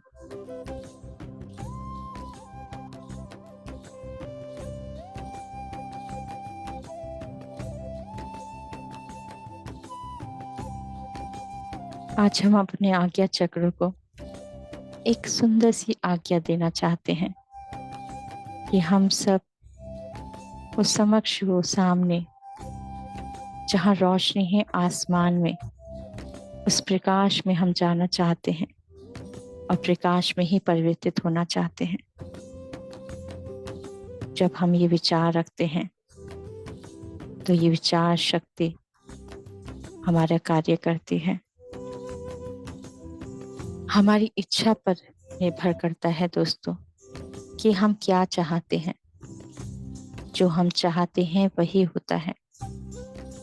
आज फिर वही ध्यान जो अपने अंदर उस तरंगों को, प्रकाश को देखना चाहती हैं, बढ़ाना चाहते हैं अपनी वो आत्मशक्ति को, तो महसूस करेंगे वो प्रकाश सामने एक सफेद रोशनी है जो दूर से बढ़ती जा रही है और पास आ रही है, हमारे और पास आ रही है और पास आ रही है। और वो प्रकाश हम सबके ऊपर आ रहा है। हम सभी के पास में आ गया है वो प्रकाश। हम सभी ढक रहे हैं उस प्रकाश में, जो सांसों से भी अंदर आ रहा है। वो प्रकाश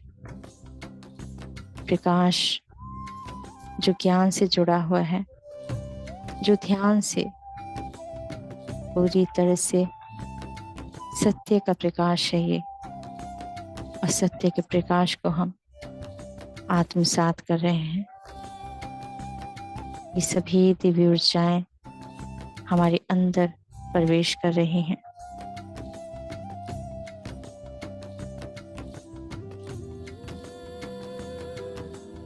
आज हम दोस्तों जो देव गुरु हैं, बृहस्पति गुरु, उनको हम प्रणाम करते हैं।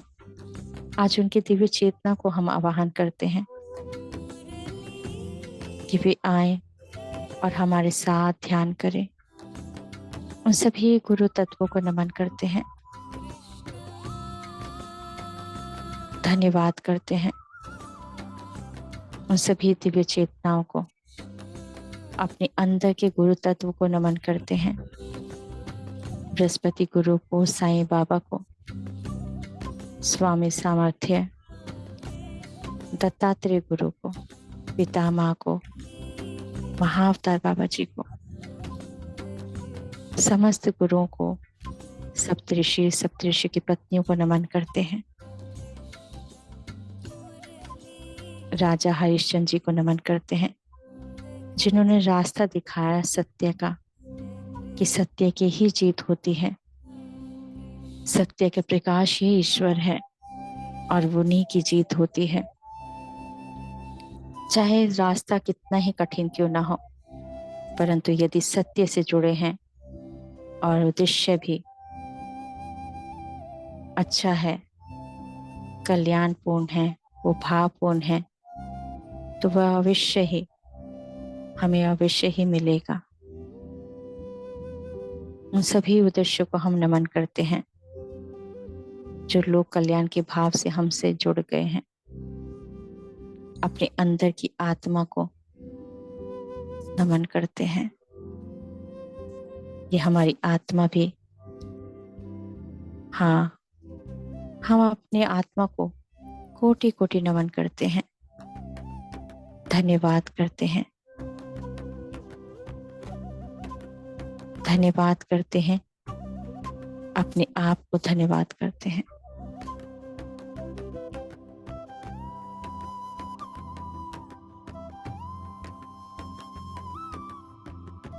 हमें ये नहीं देखना दोस्तों कि उद्देश्य छोटा है या बड़ा है, परंतु कभी कभी भाव ही ऐसे प्रिय होते हैं जो सभी के मन को प्रसन्नता दे देते हैं।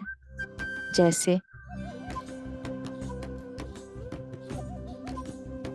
जब पुल बन रहा था रामेश्वरम में, श्री राम जी सभी योद्धा पुल बना रहे थे, राम नाम लिख रहे थे, तो उस समय गिलहरी आई, अपने आप को गीला करती और रेत लगा लेती और उस रेत को पत्थरों के अंदर डाल रही थी। जब सबने देखा, पूछा, तो बताया कि हम चाहते हैं कि श्री राम जी को पैरों में पत्थर ना चुभे। जबकि वो तो छोटी सी जीव थी, परंतु उसके भाव थोड़ा थोड़ा करके ही रेत डाले जा रहे थे। ये जो भाव होते हैं वो कितनी प्रसन्नता देते हैं, और वो भाव से श्री राम जी ने उनको बहुत प्यार किया और आज तक भी इस कारण से वो जाने जाती हैं। उस भाव को हम प्रणाम करते हैं। उद्देश्य कोई भी हो, परंतु जो कल्याण का भाव होता है वही उचित है, वही प्रेमपूर्ण है, वही जागृत है, वही उत्तम है। अपने मनोभावों को भी वही प्रेम से भर ले। वही उद्देश्य रखेंगे हम जो लोग कल्याण कर रहे हैं। सेवा का भाव ही सर्वदा उचित होता है, जो लोग कल्याण में हो। वही भाव हम सभी को एक उच्चतम श्रेणी में लेके जाता है, उचित स्थिति में लेके जाता है। आज अपने अंदर वो प्रकाश को देखेंगे, उन शक्तियों को देखेंगे, अपने अंदर ही वो अग्नि को देखेंगे, वो अग्निकुंड जो पवित्र करती है सभी के मन को और अपने अंदर के उन सभी विचारों को शुद्ध कर देती है।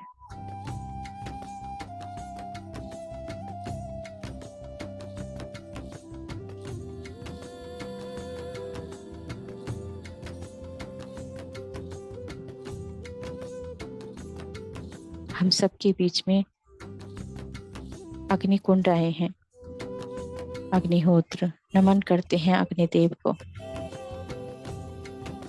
उनकी दिव्य शक्ति हमारे अंदर के एक एक कण को शुद्ध कर रही है। वो दिव्य ज्योति हमारे अंदर प्रवेश कर रही है और पूरे शरीर के एक एक अंग को, सेल्स को हील कर रही है, क्लीन कर रही है।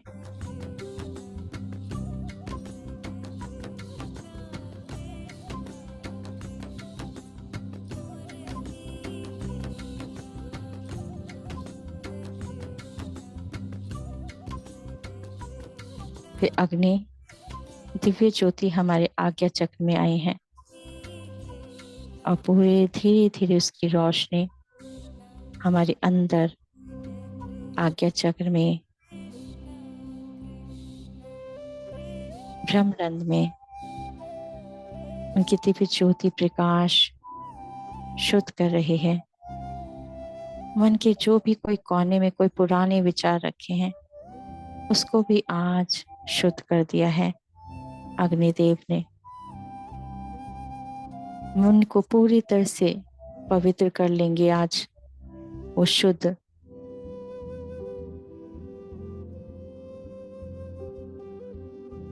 हर एक विचार में वो पवित्रता आ गई है, शुद्धता आ गई है।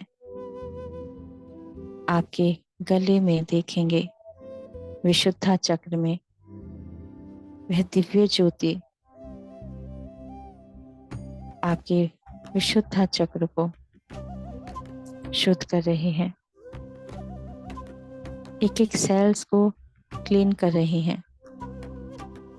जो कभी कुछ कह दिया था उस शब्दों की ऊर्जाओं को भी आज हम शुद्ध कर रहे हैं, उन विचारों को भी शुद्ध कर रहे हैं जो हमें रोक रहे थे, आगे नहीं बढ़ने दे रहे थे। जो सत्य है उसको ही अपनाएंगे, जो भय है आज उस भय को भी शुद्ध कर देंगे, समाप्त कर देंगे। कोई भय नहीं।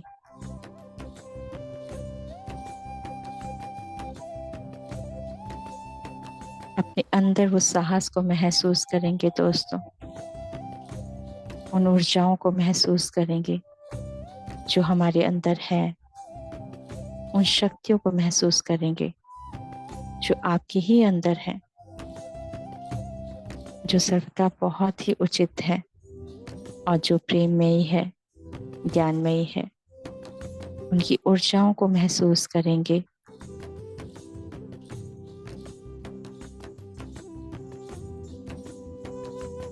और ये दिव्य ज्योति हमारे कंधों में प्रवेश कर रही है।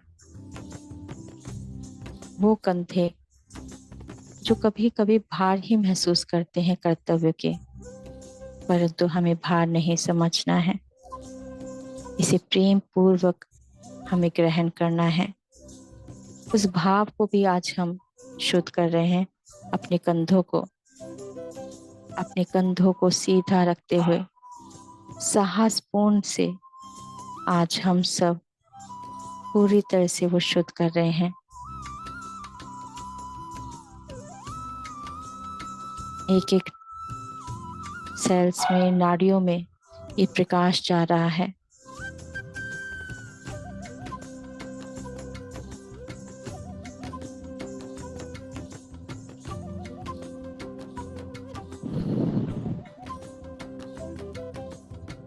कोई अभाव नहीं है दोस्तों, सब कुछ दिया है ईश्वर ने हमें। इस भाव से ही हम अपने आप को महसूस करेंगे कि हम सब में वो ज्ञान है जो हमारे ही अंदर है। हम सब में वही प्रकाश है, वही सत्यता है जो ईश्वर में है। हम सब उनकी संतान हैं जो अपना अपना उद्देश्य लेकर आई है। उन सभी उद्देश्य को पूर्ण करना है साहस से, सत्य से और प्रेम से, ज्ञान से, ध्यान से। इन ऊर्जाओं को महसूस करते हुए आपके हृदय में एक दिव्य ज्योति आ चुकी है। वो दिव्य ज्योति जो कमल के पुष्प पर है, जो पवित्र है, पावन है। धन्यवाद करते हैं अपने अंदर के उस भाव को। और ये प्रकाश फैल रहा है हमारे ही अंदर, विचारों का, प्रेम का, पवित्रता का।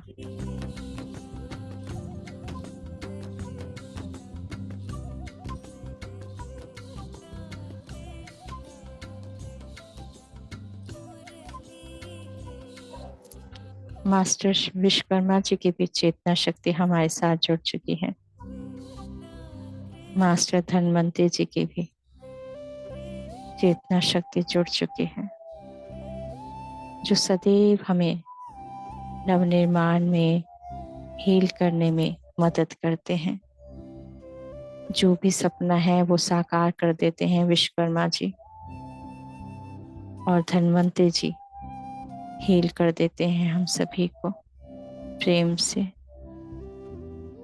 ये दिव्य ज्योति अब हमारे नाभि में आ चुकी है,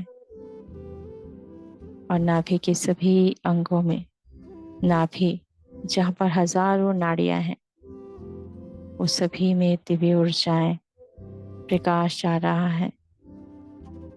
ये दिव्य ज्योति एक अग्निकुंड की भांति है, जो पूरी तरह से शुद्ध कर रही है हमारे मणिपुर चक्र को।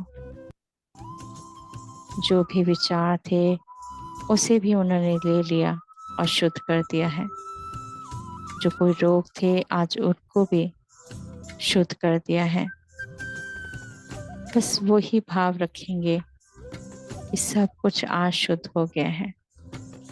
पवित्र अग्नि वो हमें हर प्रकार से शक्ति भी दे रही हैं और शुद्ध भी कर रही हैं।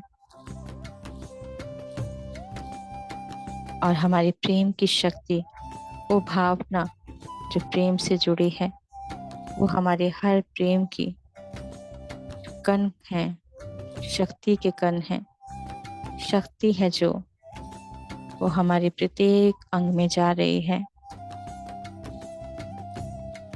प्रत्येक अंग इन ऊर्जाओं को पाकर खुश हो रहा है।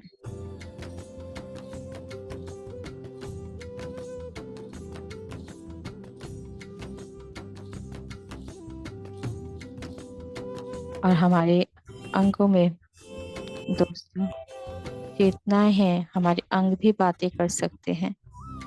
अपने अंगों से बात करें। हमारे अंग सब कुछ सुन रहे हैं, सब कुछ जानना चाहते हैं और बहुत कुछ कहना चाहते हैं, अपने बारे में बताना चाहते हैं। दिव्य ज्योतियों के प्रकाश वो कण हमारे लीवर में, गॉल ब्लैडर में, आमाशय में, छोटी आंत, बड़ी आंत, पेनक्रियास में, विभिन्न अंगों में प्रवेश कर रही है। एक सर्कल बन रहा है, वो सर्कल घूम रहा है हमारे मणिपुर चक्र में।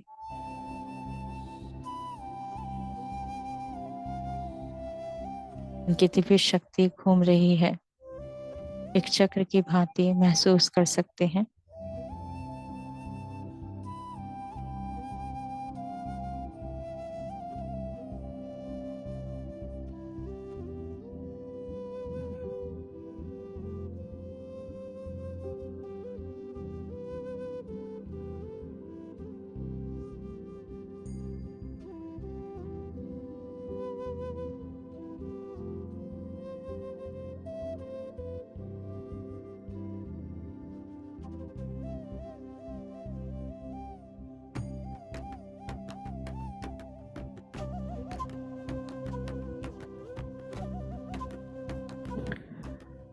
एक एक अंग में ये अग्नि चक्र घूम रहा है।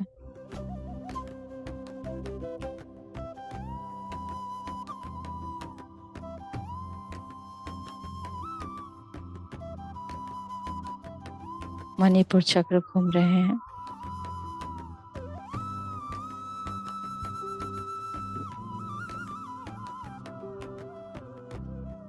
एक एक अंग में ये दिव्य शक्तियां स्थापित हो गई हैं।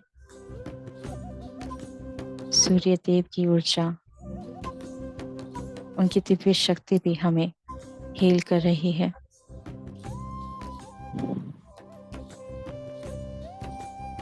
और स्पाइरल एनर्जी भी हमारे अंदर सभी अंगों में प्रवेश कर रही है, और वो सर्कल के रूप में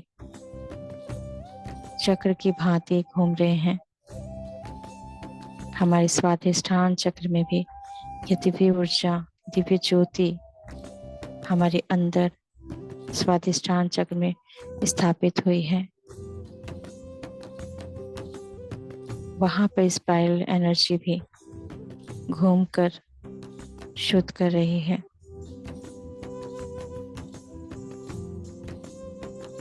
प्रत्येक अंग में दिव्य ज्योति शुद्ध कर रही है और हील भी कर रही है।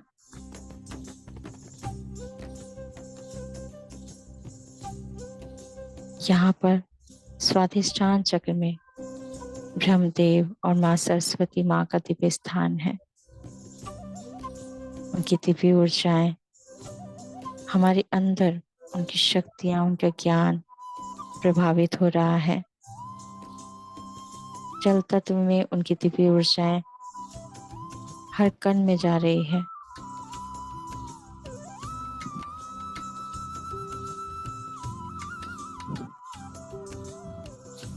धीरे धीरे ये दिव्य शक्ति हमारी मणिपुर चक्र से वे अग्नि, वे दिव्य ज्योति स्वाधिष्ठान चक्र से मूलाधार चक्र में स्थापित हुई है। वह प्रकाश, वो अग्निकुंड, हाँ अग्निकुंड की तरह वह दिव्य ज्योति, सुंदर सी रोशनी, वो प्रकाश शुद्ध कर रहे हैं मूलाधार चक्र को। उनकी दिव्य ऊर्जाएं हर प्रकार से शुद्ध कर रहे हैं और वहां पर श्री गणेश जी की दिव्य ऊर्जा भी सकारात्मक ऊर्जाएं दे रहे हैं। धरती माँ की दिव्य शक्ति हील कर रही है।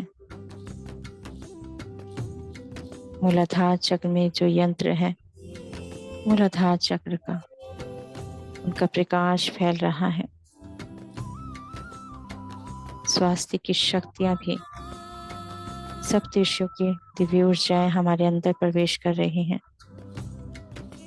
स्वास्थ्य की शक्तियां भी हमारे अंदर स्थापित हो रही हैं। हर एक चक्र में, हाथों में, पैरों में।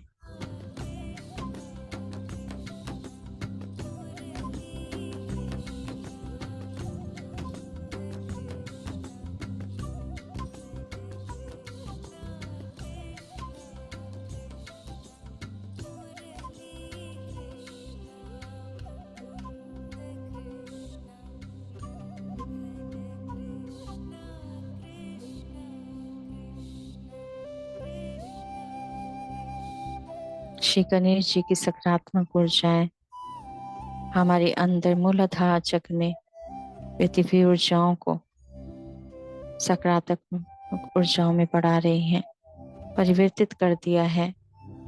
उनकी दिव्य चेतना ने प्रकाश के रूप में, उस रोशनी के रूप में वो रोशनी बढ़ती जा रही है ऊपर की ओर। धरती माँ की दिव्य ऊर्जाएं, वो प्रकाश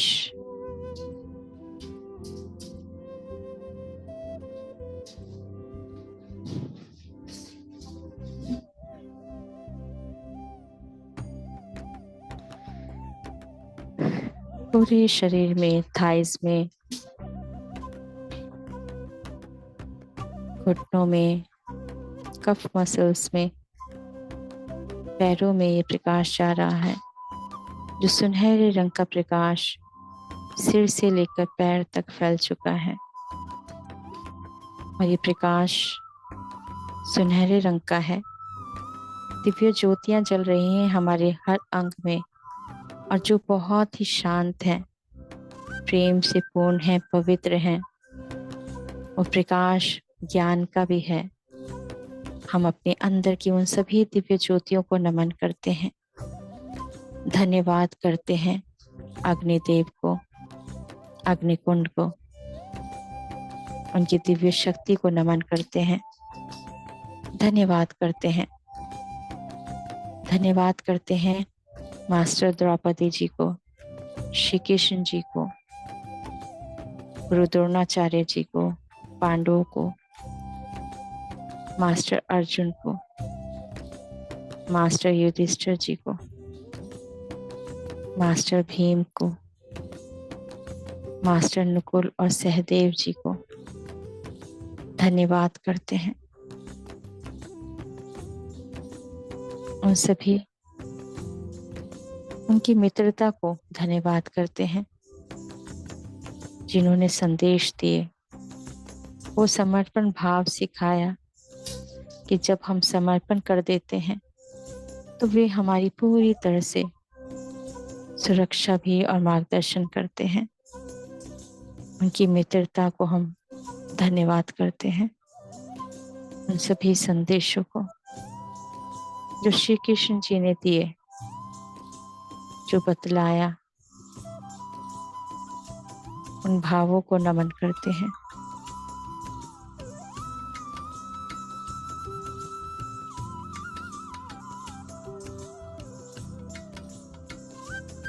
अपने अंदर के स्त्री तत्व को और पुरुष तत्व को नमन करते हैं। शिव शक्ति को नमन करते हैं, धन्यवाद करते हैं। अपने अंदर वो शक्तियों को देखेंगे। दाईं ओर माँ पार्वती, दाईं तरफ शिव जी, बाईं तरफ माँ पार्वती। दाईं तरफ आप नीले रंग की रोशनी देखेंगे और बाएं तरफ गुलाबी रंग की रोशनी, और वो शक्तियों से पूरी तरह से भर चुकी है और वो संतुलित हो रही है। स्त्री शक्ति और पुरुष शक्ति पूरी तरह से बैलेंस हो चुकी है हमारे अंदर। ये दिव्य शक्तियां और स्थापित हो गई हैं हमारे ही अंदर। शिव पार्वती माँ को नमन करते हैं, धन्यवाद करते हैं।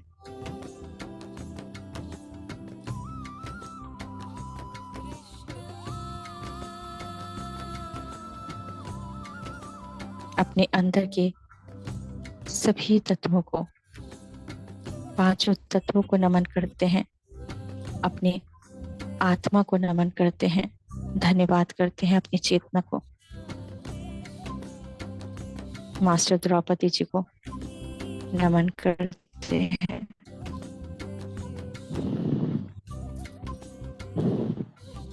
एक सुंदर सी रोशनी सर्कल बन चुका है हमारे आसपास।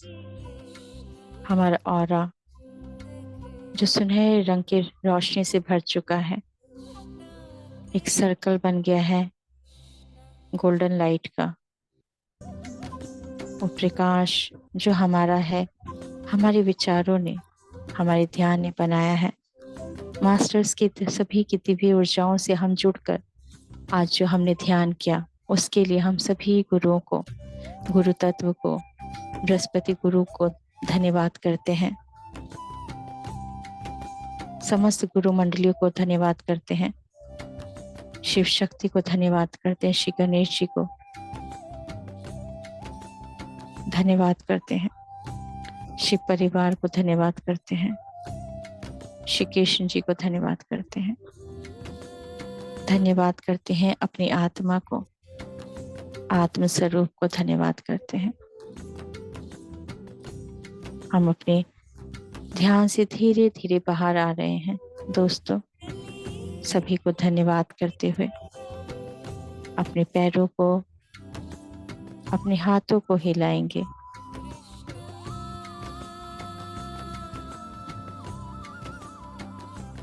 धन्यवाद करते हैं और अपने हाथों को आंखों पर रखेंगे। अपनी आंखों को हाथों में ही खोलेंगे। 5 4 3 2 1 0।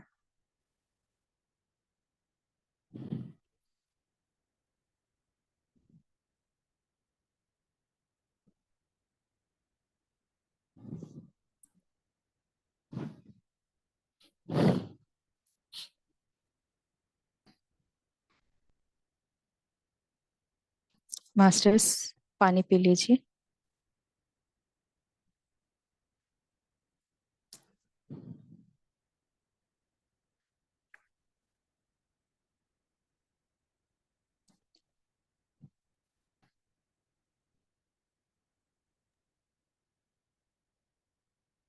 Thank you ma'am. क्या ही बोलूं मैं, शब्द नहीं है। Thank you so much. इतनी अधिक ऊर्जा।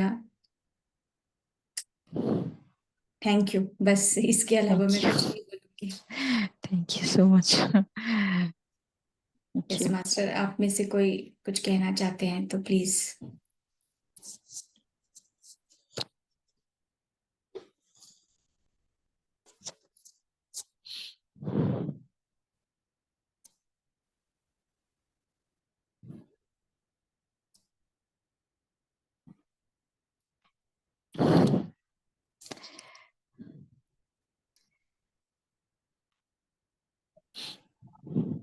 आत्मवंदन मास्टर। आत्मवंदन आत्मवंदन। मैम। आत्मवंदन। मैम, आपके ध्यान का समझ में नहीं आता है, यानी बहुत आपका इतना डीप रहता है ना। जो आप बोलते हो सब सब दिखता है, सब महसूस होता है। चाहे सुनहरी प्रकाश हो, चाहे ब्लू प्रकाश हो, कुछ भी हो, यानी सर्किल हो आपके मणिपुर चक्रा में। और जो इंस्पिरेशन आप देते हो ना आपके जो मेडिटेशन में साथ साथ में, वो पॉजिटिविटी से फिल कर देता है, यानी काफी चीजें लर्निंग में भी आती है। और ऐसा पंच मार्क होता है ना कि कोई भी अच्छी चीज है जो पंच हो जाती है, तो वो बहुत अच्छा है। ध्यान तो आपका करवाने का सारे अनुभव होते हैं, सारी फीलिंग होती है, लेकिन बस जो आनंद होता है ना उसकी बात ही अलग। Thank you so much. सब मास्टर्स ही करवा रहे होते हैं, वो और ही बता रहे होते आज हैं। आज साहस के बारे में भी आपने बताया, भय को मुक्त करने के लिए भी आपकी कोई पुरानी जो सोच है उसको भी हटाने के लिए जो बताया, और काफी प्योरिफिकेशन था। जो अग्निहोत्री, जो अग्निवीर जो थे, हम्म। आपने बताया कि they are cleaning the body, तो ऐसा अच्छा फील हुआ। और म्यूजिक भी बहुत अच्छा था इसके साथ में, तो काफी जी अच्छा सिंक्रोनाइज हो गया सब कुछ। जी। धन्यवाद ma'am. Thank you so much. धन्यवाद, thank you. Thank you master.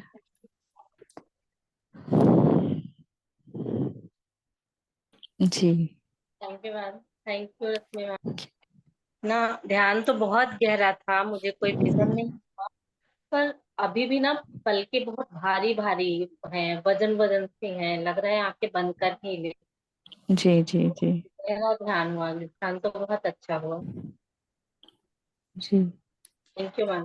Thank you. Thank you. Energy बहुत है, इसलिए आपको अभी रहिए, ध्यान में रहिए, क्योंकि आप उनसे कनेक्टेड है ना। इस तरह से आप अभी ध्यान में करें तो ज्यादा अच्छा होगा। जब ऐसा फील होता है तो ध्यान में रहना ही ठीक है। जी। Thank you. Thank you. वंदन मैम। आत्मंदन। बहुत ही अच्छा ध्यान था, बहुत ही एनर्जी थी। और महारानी द्रौपदी का जो संदेश आपने सुनाया वो आई थिंक पूरे लाइफ से रिलेट करता है और बहुत कुछ सीखने जैसा है। कुछ ऐसा जब आपने बताया तो ऐसा लग रहा था कि मेरी लाइफ से ही रिलेटेड है, मुझे ही उसमें कुछ करना है। यानी हर हर इंसान की लाइफ में इस तरह से कुछ ना कुछ संघर्ष होते हैं, कुछ ना कुछ चीजें होती हैं, उनको सीखना पड़ता है, उनको देखना पड़ता है। जिस तरह से उन्होंने संयम रखा, पांच पांडवों ने संयम रखा, लाइफ के चैलेंजेस को उन्होंने किस तरह से देखा।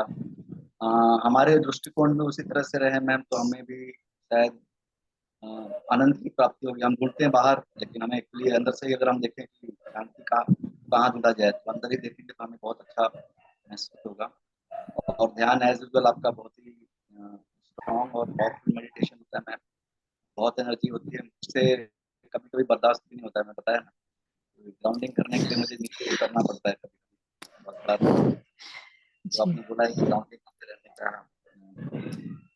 जी आपको बोलते रहने का, या पेड़ को पकड़ते रह जाने का, तो ये सब चीजें भी एक्सरसाइज चल रहा है। थैंक यू जी। Thank you. Thank you so much. हाँ, एक और बात याद आती है, अभी बात याद आई कि जब शायद अज्ञातवास था, तो अज्ञातवास में क्या हुआ था कि जब वो पांडव सारे जब जा रहे थे जंगल से, तो उनके पास अपने अपने अस्त्र शस्त्र थे, बहुत बड़े बड़े थे ना। तो वो तो किसी को भी दिखाई देते तो सबको पता चल जाता ये तो मतलब अर्जुन है या युधिष्ठिर हैं, और उनके गदा इतने बड़े थे। तो वो सबको पता चल जाता, और अज्ञातवास करना था। तो उन्होंने क्या किया था, जो शमी का पेड़ है ना, शमी का पेड़, वो बड़े पेड़ में उनको बोला कि आप हमारे हमारी ये जो अस्त्र शस्त्र है ये रख लीजिए। तो वो वृक्ष ने उनके अस्त्र शस्त्र को, जो अस्त्र थे वो छुपा लिए थे, अदृश्य कर दिए थे। तो उस तब से मतलब तब से मतलब पहले भी उनको पता ही होगा, हमें भी, लेकिन जब उन्होंने रखा तो तब से हम कभी कोई कथा भी आती है या किसी वृक्ष के बारे में होता है तो हम उनको भी जान पाते हैं कि उस समय भी उन्होंने अपने अस्त्रों को दे दिया था कि जब हम आएंगे तो दोबारा हमारे अस्त्र आप लौटा देना, जब 1 साल हो जाएगा, अगर अज्ञातवास हो जाएगा ना। तो इस तरह से अपने, इसी तरह से कहा जाता है ना कि अपने किसी पेड़ से फ्रेंडशिप कर लो, किसी एक पेड़ को, तो ताकि वो आपके हर बात को संभाल के रखेगा। आपको एनर्जी चाहिए तो एनर्जी देंगे, आपको लगता है कि ज्यादा है तो वो उनको दे दीजिए कि भी आप रख लीजिए। तो वो आपका एक बैंक बन जाएगा, है ना। तो जब आपको चाहिए तो ले लीजिए, और नहीं तो उनको दीजिए, वो भी खुश रहेंगे।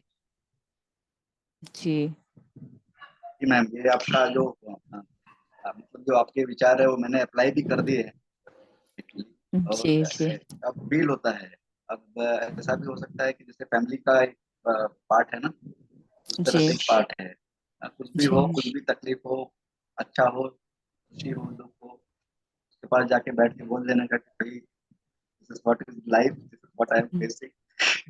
तो जी काफी जी अच्छा लगता है मैम। और वो जी बहुत जी। प्यार से सुनते हैं और हाँ फील सुनते होता है। हैं, बिल्कुल और बिल्कुल। दर्द और तकलीफ जो बोलते हैं ना, हम लोगों को तो और होता है, उनको टच करते तो भी दर्द होता है, पता चलता है कि उनको दर्द हो रहा है, उनको दर्द है, पेन जी है।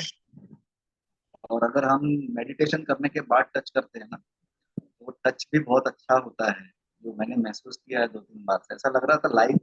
कभी कभी मुझे लगता है मैम कि मेरी बेटी है ना, जैसे उसको कभी तकलीफ होता था, रोती थी, और टच करके ऐसे छूते हैं ना तो वो सहम जाती है, हाँ पाप कोई आया है हमारे आस पास का। उसी तरह से इनके साथ भी ऐसा फीलिंग्स होता है। तो दिस इज जी समथिंग यूनिक फीलिंग मुझे भी आजकल हफ्ते भर से पता चला है। जैसे आपने बताया था प्रोसीजर, तो प्रोसीजर नहीं है तो एक नेचर है, बट हमें पता ही नहीं हम्म था कि इस तरह से भी जुड़ा जाता है।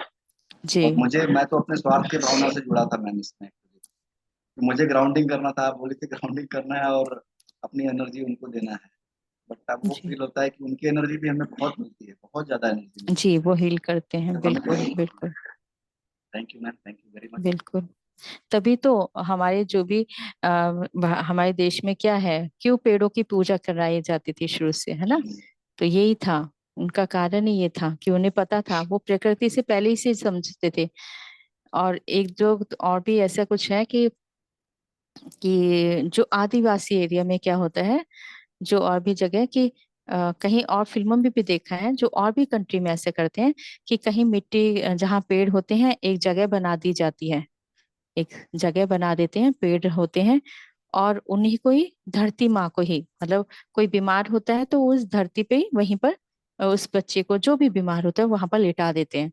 और प्रकृति को बोलते हैं, पूरी धरती मतलब धरती माँ को, पेड़ों को, वृक्षों को, कि आप इनको हील कर दो।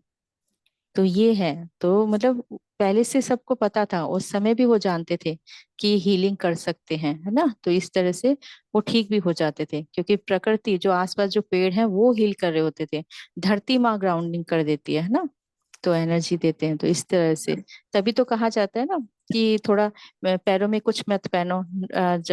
और देखो आप, पहले के क्या होता था, घर में पत्थर नहीं होते थे, लेकिन जो मिट्टी से घर बने होते ना, उससे और क्या होता था, ग्राउंडिंग हो जाती थी, नेचुरली हो जाता था, जो भी होता था नेचुरली हो जाता था। Thank you ma'am. Thank you thank you. कविता, कविता तो है।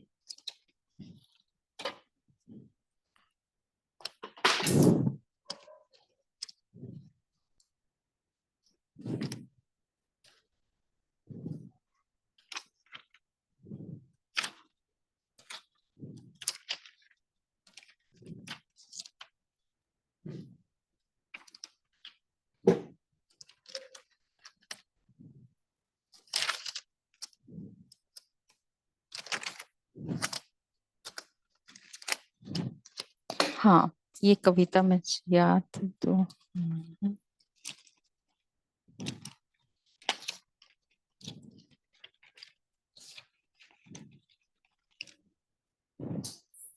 हाँ, मैं एक सेकेंड।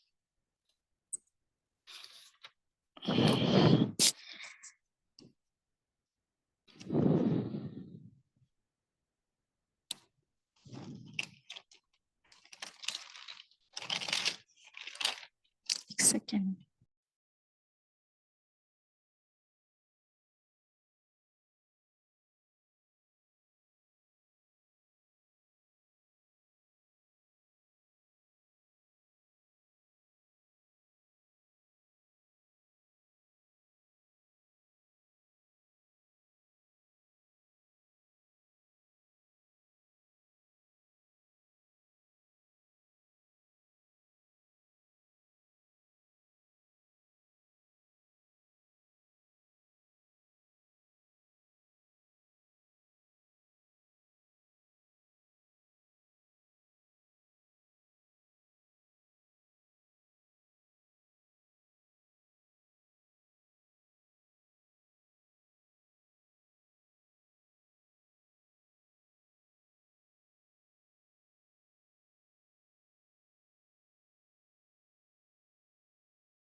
जी। एक्चुअली मुझे आज मैंने सुनाई थी, तो मैं सोची थी वही सुना दूं। तो जो ओशो जी की द्वारा है, जो मुझे बहुत अच्छी लगी।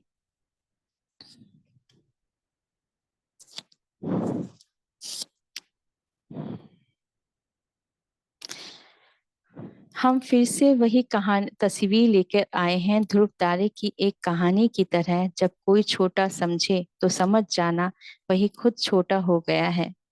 तुम बन जाना ध्रुव तारा, बन कर दिखा देना वो रोशनी। होगी वो रोशनी तो समझ जाइएगा कि ये खुद की रोशनी है, जो तुमसे नहीं अपने आप से जली है।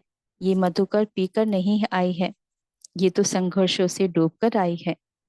कहो तो हम पहना दे उन हाथों में चूड़ियां, जो रोज खनक कर जगा देगी सुबह सुबह की होगी नहीं कहानी। बिटिया मेरी है बहुत सुंदर, सुगढ़ हो चली है एकदम सुंदर, एकदम अंदर से। कहो तो एक कहानी सुनाऊं, जो रोज लिखती है एक कहानी। सुनी सुनाई नहीं है ये तो बटुए में बंद रखती है। जब जब गीत चलता है तब तब मन चलता है, जब धारा में होगा पानी तो धारा बहेगी ही। क्यों सोचते हो इतना कि कोई विचार ही आए नहीं। ये उनके लिए है जो कहते हैं ना, ध्यान करते कोई विचार आ जाता है तो उसमें कहते हैं वो क्यों परेशान होना है, कोई विचार आ गया है तो परेशान नहीं होना है। तो कहते हैं जब धारा में होगा पानी, है ना, जब पानी होगा, धारा में है पानी तो होगा तो आवाज भी होगी, है ना। तो कहते हैं जब धारा में होगा पानी तो धारा तो बहेगी ही। क्यों सोचते हो इतना कि कोई विचार ही आए ही नहीं। जब जब विचार आएंगे तब तब होगा नया आविष्कार। आविष्कार से समझ लेना ये कभी भी नहीं कहेगा कि मैं तुम्हारे साथ चलता हूँ। मतलब आविष्कार नहीं बोलेगा मैं चलूं, है ना। तो कहते हैं कि इसे तो बुलाना पड़ता है, इसे तो चलाना पड़ता है। इसके बिना तो कोई संदेश भी ना होगा, और इसके बिना कोई कार्य भी ना होगा। इससे अपनी बात ही समझे, क्या कहना है चाहते हैं वे। उसकी बातों को समझो, जो समझाना चाहते हैं वे, इसलिए शांत रहना। समझना तुम अभी जीवित हो, जब तक सांसें हैं तब तक आस है, और जब तक आस है तब तक ही विचार है। रहना होगा शांत मन में, शांति को अपना मनाना, शांति को अपना मानना है। क्रोध को भी दोस्त बना लेना, कहते जब क्रोध आए तो उसको भी दोस्त बना लेना। क्रोध को भी दोस्त बना लेना, जब आए तो उसे भी मना लेना। ये हृदय है, हृदय की बात को ही समझना है। हृदय है, हृदय की बात को ही समझता है। इसे समझने में, समझाने में थोड़ा समय लगता है। और इसे कह देना कि तुम भी सभी के मित्र हो, तुम भी जीते हो उनके साथ, तुम भी रहोगी उनके साथ। जब तक सांस है तब तक आस है, कर दिया कभी जलता है, कर दिया जब कभी जलता है तो भी कभी कभी बुझता भी है। इस रोशनी से ही तो घर आंगन में उजाला होता है। तुम अगर कभी सोचते भी हो तो यही तो निशान है जीने के। इसे अपना लेना, मत भूलना तुम अभी जीवित हो, संसार के आंगन में रहते हो, तो हो जाया करो कभी खुशी खुश कभी कभी। यही तो जिंदगी है जिसमें जो सीखने आई है, वरना मुफ्त में तो किताबें भी कहाँ बिकती हैं। चलो जिंदगी के उस पार चलते हैं, जहाँ रोशनी का होगा दरवाजा, जहाँ पर होगी रोशनी की दीवारें, जहाँ बातों से नहीं हृदय से बात होती है, जहाँ कैलाश पर्वत की ऊर्जाएं होंगी, जहाँ पर विवेक का ज्ञान होगा। चलो उस पार चलते हैं।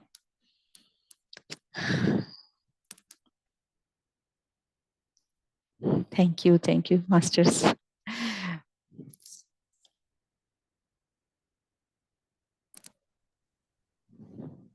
Thank you ma'am, thank you. अब तो हर आपके सेशन में एक कविता होनी है। थैंक यू, मास्टर भी देते ही है तो थैंक यू। ये मुझे बहुत प्यारी लगी, बहुत अच्छी लगी, क्योंकि कभी कभी सब बोलते हैं कि विचार आते हैं, तो मेरे मन में ये हो रहा था विचार तो कभी कभी आ जाते हैं, तो इसमें क्यों इतना परेशान होना है। तो बार बार सोच रही थी कि ये इसका क्या कुछ मतलब, मुझे ऐसा लगता है तो आ ही सकते हैं, इसमें कोई परेशानी की बात नहीं है। तो उस दिन फिर ऐसे रजनीश ओशो जी आए तो कहते हम आपको बात बताना चाहते हैं। तो हमने कहा हाँ। फिर उन्होंने कविताओं के द्वारा, वैसे बहुत उन्होंने ऑटो राइटिंग के मैसेज भी दिए, और ये भी जब कविता दी तो ये मुझे लगा कि हाँ ये सुनानी चाहिए, कि कभी विचार आ जाए तो उसमें परेशान ना हो। जी thank you ma'am, thank you. Thank you so much. आप सभी को बहुत बहुत धन्यवाद। थैंक यू जी शिव प्रकाश जी, आपने अनम्यूट किया है, कुछ कहना चाहते हैं? नहीं। जी। Thank you ma'am. Thank you सभी मास्टर्स को, और जो हमारे साथ यूट्यूब से भी जुड़े हैं उन सभी को भी धन्यवाद। Thank you. Thank you.